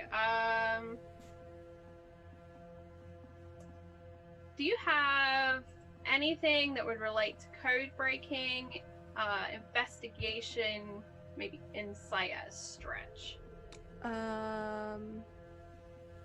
Spot hidden? It's pretty much the only one I have that would probably apply. I will take a spot hidden. Yay, success. Okay, it's about your third time passing through this file, picking up pages, throwing them away again, that you begin to put things together. You see Project Skychasers spelled out in the initials of the words that are not redacted. You find your name, and as you begin to uncover things, so more of the pages begin to unredact. Blocks of text become apparent. And reading through, you uncover the story of Adam Flint, CIA agent, who has recruited a team to investigate the strange and unexplainable. The team are of a particular interest. You scan through over and over again. It lays out Dr. Nash, Betty, Chris, Captain Robert, and then yourself. You are described as a particularly interesting individual to Adam Flint, and the subject of an additional operation which he is overseeing. He believes you are a sleeper spy, that you have within you technology embedded by an alternate government, and that this technology is being used to track and to transmit, that you may have information that the FBI and CIA would both be very interested in. You are under surveillance and will be covertly monitored. And should he deem necessary, there are medical interventions which he can authorize.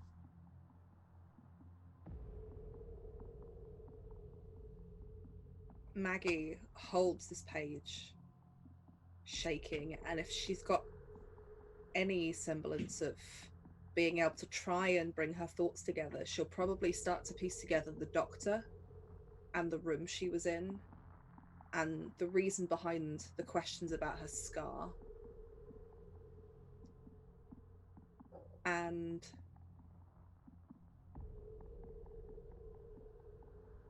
she's internally very distraught that there's this whole, it makes sense as to why she was mysteriously let go from the CIA and kind of downgraded, and why it was so easy for her to get a place in the FBI when it shouldn't have been.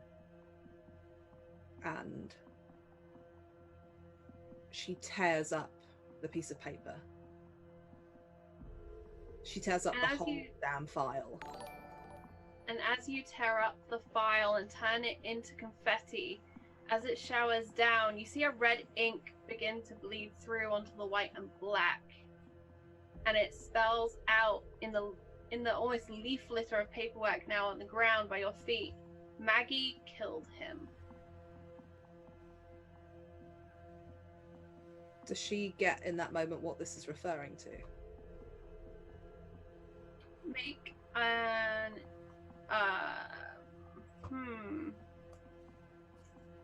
Because I think Virginia knows, but I don't know if Maggie knows. I will say whatever you intuit it to mean is what Maggie will intuit it to mean. For Maggie, this makes her think of the man at the train station. The man who supposedly slipped. And she takes a moment just thinking about that and just screams at this paper that's fallen to the floor like this of, I didn't mean to. And just screams at it. And a train plows through the CIA office in a gust of air and sound and hard machinery. And Maggie, you are physically struck by it. You feel the pain of that impact. And you jolt awake on your bunk. You bash your arm against the concrete of the wall. And you find yourself alone in your cell. Chris, you've made your way around and you found the room labeled for Maggie. What do you do? He would try to, using his good hand, open it up, just as, quietly as he can.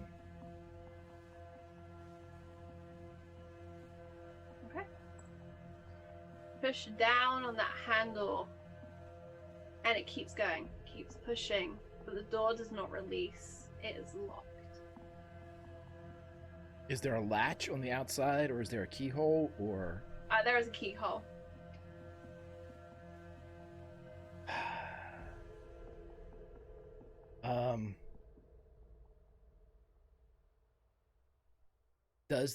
Is there a nurse's station? Has he passed one of those? Is there a board that seems to hold cell keys or room keys or anything that might be a strong box or something like that? I mean, is there any place of like a centralized location for muster? At the end of this corridor is what appears to be a nurse's office, a main office for this wing. Outside of each of the rooms is a clipboard with a pen. There are a number of these rooms which are vacant. Does Maggie see the door handle move on the other side? Make a spot hidden. You just need a success. No. Have I got luck? I'll spend luck.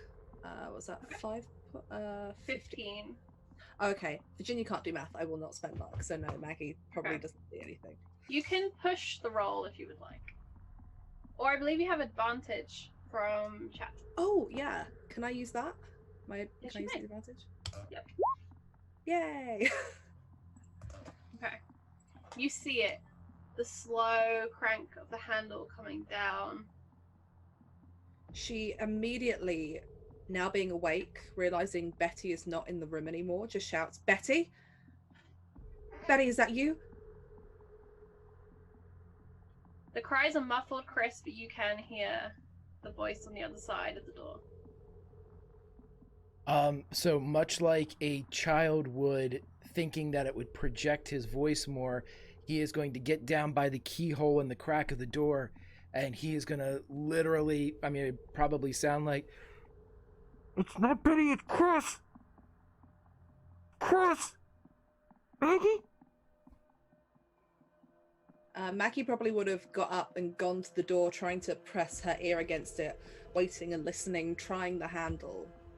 Does she hear Chris say it's Chris, or is it too muffled through this door? Yeah, you can hear it. It's muffled, but you can hear it. Chris, is that really you? Chris, where are we? Get me out of here, please. I don't know where I am. Are you real? Are you real? Because Betty wasn't real. Well, she was real, but she wasn't real. Chris, please get me out of here. You said that there was a slot that they fed food through in mine. Is there one like this for Maggie? Yes, there is. He's going to open it and just put his fingers through and just wiggle. I'm like reaching for her.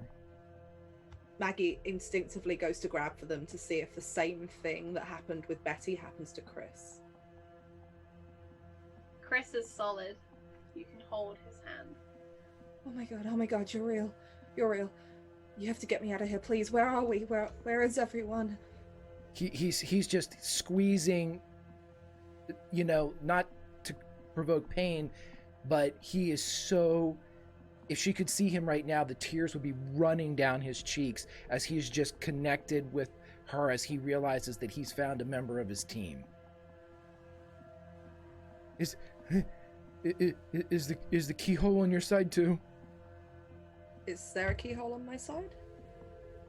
No. No, I can't see one. I haven't really got anything in here. It's just a bed and. Do you know how to pick a lock? It's been a long time, but and Maggie wears her hair kind of Hollywood glamour style, so I'm assuming she'd have a couple of hairpins.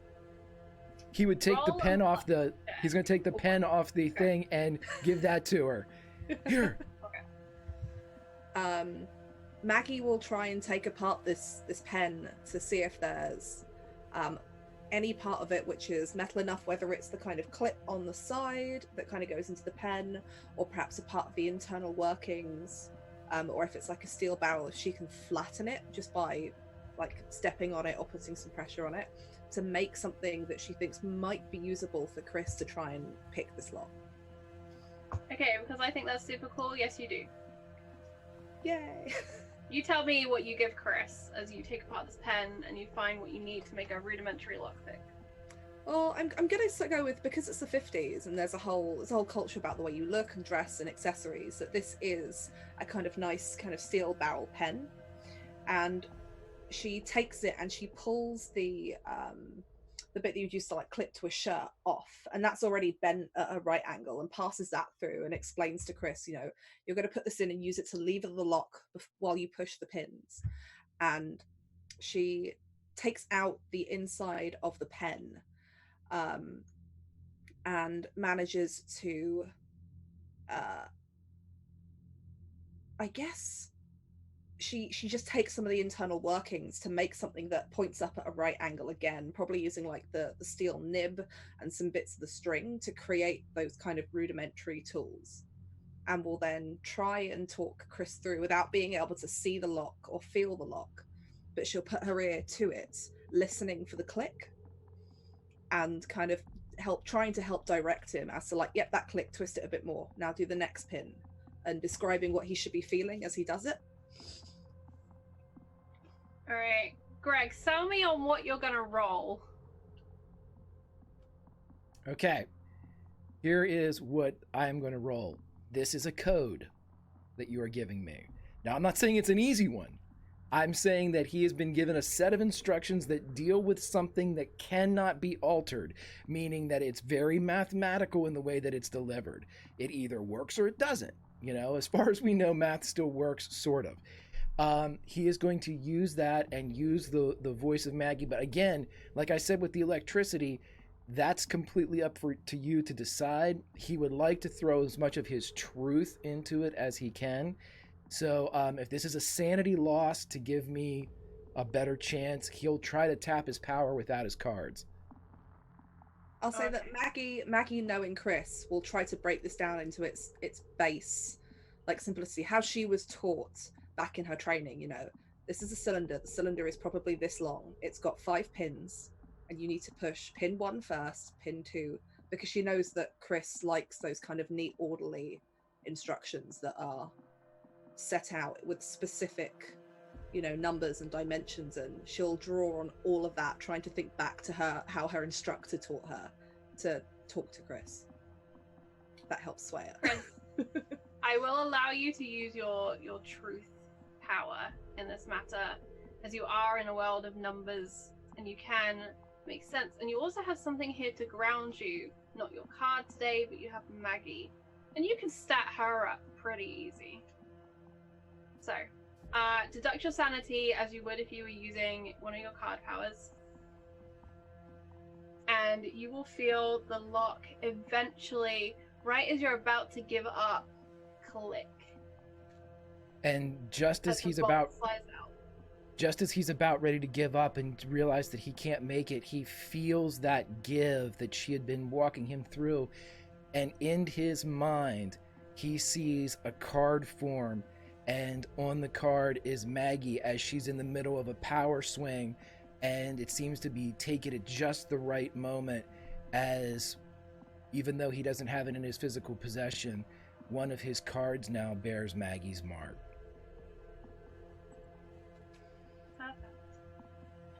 Bessie, you focus again on that flicker. You see army gear, heavy backpacks, loaded up with supplies, small cooking pan, gas mask. You see trucks loaded with men. You see a train. You wave goodbye. But instead of staying with yourself on the platform, watching the train leave, you move with the boy on the train. The boy whose smile lights up the room. And the train arrives in a desolate place. The earth ripped apart by gunfire, explosives. Barbed wire is always twisted metal, but here it is ripped apart and reaches up to the sky, almost like fingers. You see bodies here. So many bodies. And you feel the heavy drops of rain. Your feet are sodden in your shoes. It's been a long time since you had something reasonable to eat. You're hiding now in a dugout. You're waiting. They're shouting. There's that rumble in the distance. You remember when that rumble was thunder. Describe for me what happens next, Betty. The rumble is mortar fire. And this is something that has become familiar. The enemy are constantly shelling our position. And the procedure is, take cover where you can, get somewhere safe, get out of range, try not to be out in the open. But also know that the shelling often heralds an attack. And so the call goes out for all the boys to be ready and grab our weapons, and we prepare for an attack that comes.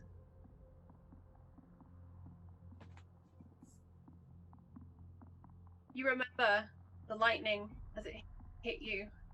You remember the explosion as it happened. You remember the building being destroyed. And in this incredibly close and intimate violence, you stand watching Dr. Rhonda Nash, that's her full name, Dr. Rhonda Nash, talking with a general. She's trying to convince him she needs a plane. She has to go. You hear the telephone conversation, the call to Adam Flint, and you hear his words on the other side. Keep her there. It will take me a day. And you know in that moment that Dr. Nash is in the firing line, that you need to get your friend out of there, and that you need to get her to the long desert, to that silvery white plain below the inky sky. Betty, make a power roll for me. Success. Dr. Nash, for a moment you doubt it, but then you see her. Betty stood just over the general's shoulder. I would like you to describe for me how you and Betty escape this facility, take a plane, and fly. I'd like this to be collaborative, so Susie, feel free to jump in. I think the second she appears, Betty's like, oh yeah, and Dr. Nash 100% complies. She's mid-conversation with the general, so she just carries on with her conversation and sees it through to its conclusion, being very just agreeable with the general at that point. Okay, then what happens? Once the general has left the room, I feel like Betty and Dr. Nash can hopefully have some conversations. Okay. Betty, what do you tell Dr. Nash? I say, we don't have much time. I have to get you out of here. Well, yes. How are you? No, we'll save the questions for later. Yes. Do you know they took me different ways? I don't know how to get out. Did you come in or did you just appear? Do you know your way out? Not quite, but I know that they intend to keep you here, so we must move as quickly as possible.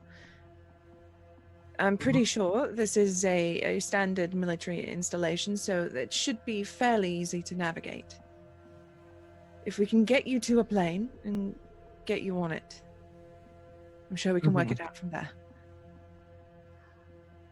Let's go then.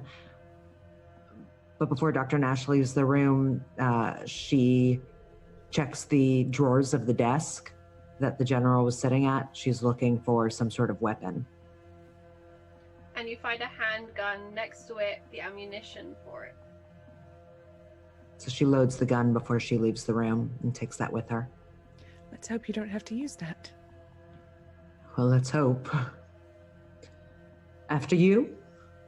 Well, there's a certain thing here. I'm not entirely corporeal, so you'll have to lead the way. Oh. I don't know how it works. No time for questions.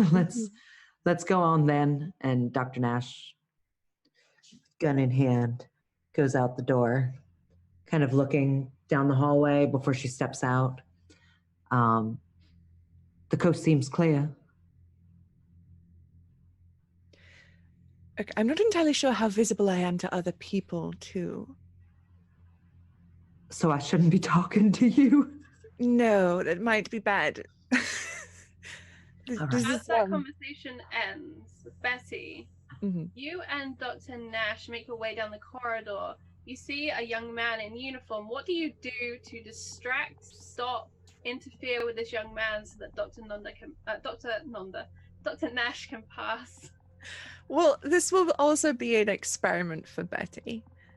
She's just going to walk straight up to this young gentleman and say, "Excuse me, sir." He looks confused, but doesn't seem to focus on you.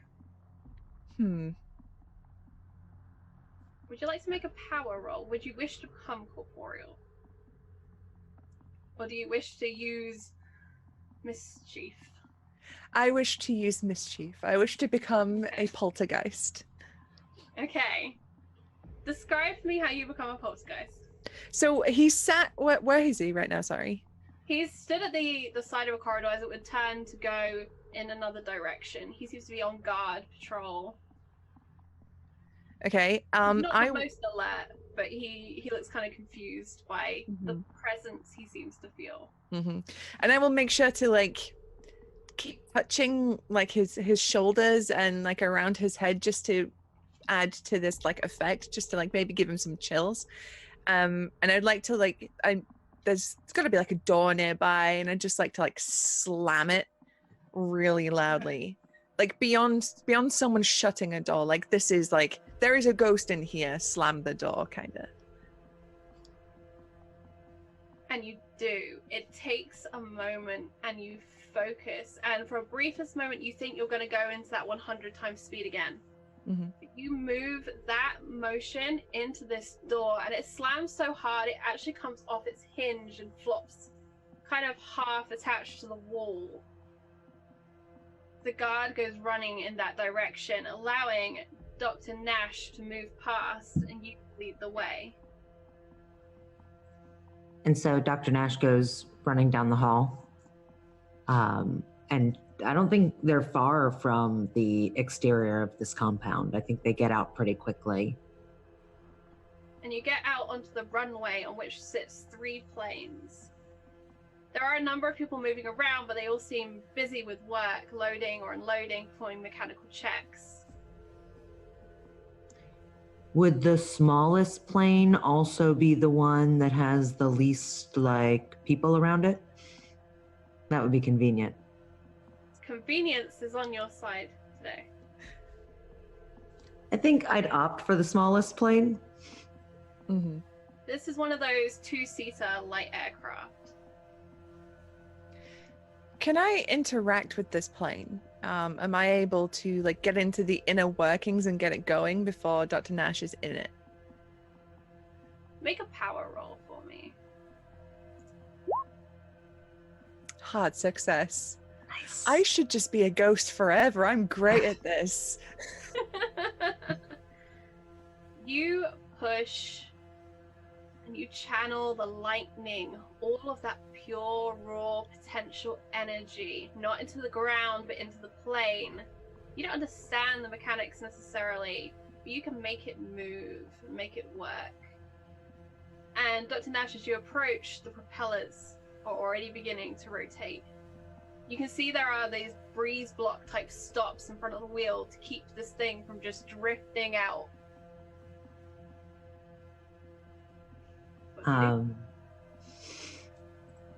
Dr. Nash hops in, does whatever she needs to do to get this plane ready to move, and turns to Betty and says, I don't know that you need a seat, but there's one if you'd like to join me. Thank you very much. We'll see what happens. Dr. Well, here's Nash, hoping the captain's on our side. And she grabs these like goggles that are sitting in the chair and puts them on.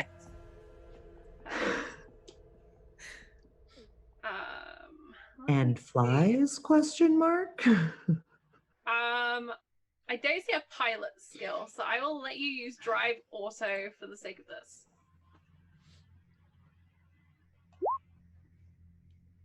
Success. It's not smooth and it's not easy, but you hear the shouts of the personnel of this base. There's a plane taking off that's not meant to be taking off. There's a woman in it who definitely should not be in it. But this plane takes off, bumps back down to the ground, and then you pull with all of your might, and up it goes, purring into the sky. Captain is with you. You've seen him do this before. How hard can it be? You push the glasses up the bridge of your nose, and you sail out into the blue. You head along the latitude and longitude that you were given. With Betty's help, you can decipher the readings and the various meters in front of you. But there's a problem. Where you have to go is so far away. Betty, how do you give this plane enough power to get it to where it needs to go? Oof. I think she just puts everything she has into it, every ounce of her willpower, every millimeter of effort she has within her body. She just focuses on keeping this thing in the air and keeping her friend alive. Give me a power roll. Hard success. The plane's engine stutters and judders as you near your destination. The sky is dark and there are no stars, just inky, heavy clouds which glisten purple as lightning illuminates the sky. Maggie, Chris, you are running into the endless desert as overhead you hear this purr of an engine. You watch the lights of the planes on the wingtips flicker. Dr. Nash, I need you to attempt to land this plane before it crashes. This will be another drive check. Remember, you have 2 advantages. Advantage. Why do you look so worried? Okay, I guess I'll use an advantage. Okay. Oh. Well, I'll take the first one. And so you come down, and for a while you skim the earth, but luckily there's nothing here ahead of you. The down was hard. The stopping, difficult but not dangerous. And eventually you do skid to a halt, the props stopping their rotations. Chris and Maggie, you move towards this plane instinctively knowing these are your friends. You've seen the lights, Chris. They've flickered. They've told you. This is the place. This is the time. The storm is here. And lightning is tearing through the sky all around you, a dry storm. It's beautiful as these webbing arcs dance across the sky. Dr. Nash steps down from the plane alone. But she tells you Betty is with her. And the three of you gather and watch as lightning scorches the earth around you. Betty, I need you to make a sanity roll. Oh boy. Mm-mm. Okay. Now I need you to make a power roll. Extreme success. Okay. Too powerful. You ride the lightning, and it is excruciating. You thought it would be easy, you thought it would be simple, but it hurts. It feels as if every fiber of your being is being burnt and torn and ripped and shredded. And then, naked and scorched, you lay on the ground. It's molten beneath you, bubbling sand. Around you, three friends. You stare up towards the storm. Your eyes bright sky blue. And you don't remember. You don't remember anything before you were running through the field. You were running through that muddy field. And then you had to find the doctor. Then you had to find the mathematician. You had to find the girl who hears. And then you have to find a way home. And that is where we're going to leave today's session. Out in the endless desert. We are ending a little early today because Greg needs to get set up for the wonderful Marvel Heroes charity stream, raising money for a wonderful cause coming up straight after us. So stay in your seats because very good things are coming up. We have a few polls and things to resolve. I'd like to do those first, and then we're going to go around, check in with everyone, and do our plugs. Greg, what are we doing on the polls? Well, we have some fun polls. We got to hit every one today. For the boon, Dr. Nash. Maybe it's a pilot's license. I don't know, but Dr. Nash has received a boon. Unfortunately, Betty has received whatever amount of sanity loss you would like her to roll for. D4, D6, that's whatever. And then our very own Maggie has, the first time this season, the ability to regain sanity. Again, this is up to the keeper. The amounts of both sanity loss and sanity gain are Charlie's to deliver and dispense. But thank you very much, Legion, for being fantastic and donating. It certainly helped today. Betty, what is your current sanity score? 60. 60. Mm-hmm. Deduct 15 points. Oh! You lose 5 from your transformation back into corporeal for that failed sanity loss, and a further 10, because I apparently did pretty well in that roll, for that. Virginia. Maggie. Thanks to the care of the psychologists and the bolstering of your friends and your own mental power, you gain 8 points of sanity. Yay! For both of those, I rolled 2d10 in case anyone is wondering what we were adding and subtracting there. Dr. Nash, I do think for your boon that you are a WizKid flyer. We will discuss that more at length. All of you may add 10 points to your skills wherever you want. It can be one skill, it can be 10 different skills. So bear that in mind for next session.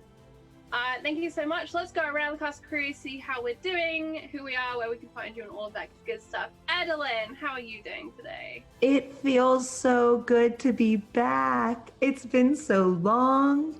And what a great episode to come back to, Charlie. This was so much fun. I really enjoyed the format, and I was a little nervous with all of us being split up, but I loved how it played out. So thank you. You can find me on Twitter, and please do, at Edelyn Parker, and I'll be sticking around to watch the Marvel show, so join me in chat. Thank you. Speaking of chat and someone that I should shout out, I want to shout out the wonderful Matt, who did all of our little radio segments for today. I messaged him and said, Matt, I have an idea. And Matt was like, oh yeah. and sent me the most killer radio segments for today. So big shout out to that. Super excited. Matt is doing that through his donation to create an NPC, and he's created this wonderful radio NPC that is so much more than I ever could have imagined. So shout out to Matt for that. Virginia, how are you doing today? Your music. Oh my god. I love it. I love it. You've probably seen in the Zoom chat, I've already started with tinfoil theories about Maggie now. And this whole thing she's just discovered. I'm really excited. I'm so glad to be back with everyone. I've missed having this game on a Sunday.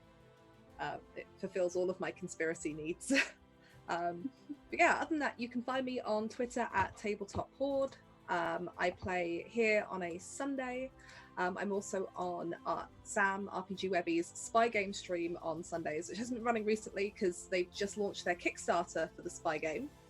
And you can find that if you type in the Spy Game Black Cats Gaming Kickstarter. It's a really awesome modern 5e game, and Susie has done some awesome artwork for it. Me and Charlie will be doing some writing on it as well. So you should definitely check out that Kickstarter. It's just under 75% funded as well, so get in on that. Also, I will be back with Charlie and Susie on After the Fire when season 2 will be coming up at some point, so please keep an eye out on all of our Twitter feeds for that as well. We kind of pushed Sam into doing a second season because we need more House Greenmont juicy fruits. And you can also see me on Saturday, July 13th at 7 p.m. EST, which I think is about midnight UK time, on the Teamwork at the Table panel for the ArcadeCon Online, where I'm with a bunch of other awesome people talking about characters that play well with others. So if you want to come down and check out that panel that I'm on, please do. Awesome. And Susie, I see you typing frantically. How are you doing today? Oh, you know, I'm just apparently a kick-ass ghost. It was awesome. I've never been more effective. I should just be like abducted or dead or whatever again. I'm apparently great at it. Amazing. But yeah, that was wild. I had a ton of fun. Great to be back. But you can find me all over the internet at Susanna Grace. That's Twitch, Twitter, YouTube, Tumblr, wherever I'm on it. Instagram if you want to see my selfies. I don't know. But yeah, I have a pinned tweet that has my schedule on it. But you can usually find me either on my Twitch channel, here, or Encounter Roleplay, or Sam's channel. All over the shop. Just everywhere. Speaking of doing the good stuff, Greg, how are you doing today? Doing fantastic. I just mimic and parrot everything else that everybody else said. Such a great group, so much fun. I had a blast. This was the Ghost and Dr. Nash escape, I put it in chat, is maybe my favorite escape in TTRPG history. Like the closing of the door, the disorienting of the guards with the ghost. It's like a buddy picture from the 90s. It's like the greatest, the psychologist and the ghost. I just loved it. I love everything about this. Super duper fun. Fantastic story, Charlie. Expertly woven with the breaks and the transitions. Huge fan of it all. Everybody, I would just say this, make sure you come back here next week at 3 p.m. for more Skychasers, and stick around as we are going to be going into our charity event for the month. It is Marvel Superheroes. We've got some Dawn's Wolverine, so just stick around for that. Definitely stick around for that. I am at Frost and Fire on the Twitters, no O in the from. Next week, I am kind of taking a week off because it is my sister's birthday. I am only on a couple of streams next week. This one is one of them. The other one is Cult on Wednesday on Encounter Roleplay. I am so excited that we're back. I'm playing with most of my favorite people in the entire world in this game. And we have an awesome audience in Legion. So thank you so much for all your contributions and support. I'm going to run away because I know Greg has a ton of stuff to get ready for the transformation into superhero-dom. Sure, that's the thing. So Greg, take it away, if you will. Absolutely. Everyone stick around. We will be starting at precisely 10 after 6. And if you want to know what we're doing Marvel, and I'll leave you with the trailer for it. But as the campfire goes down, there's only one thing left to say. You can't always roll nat 20s. unless you're nailing those power checks, but you can always role play. We'll see you later, friends.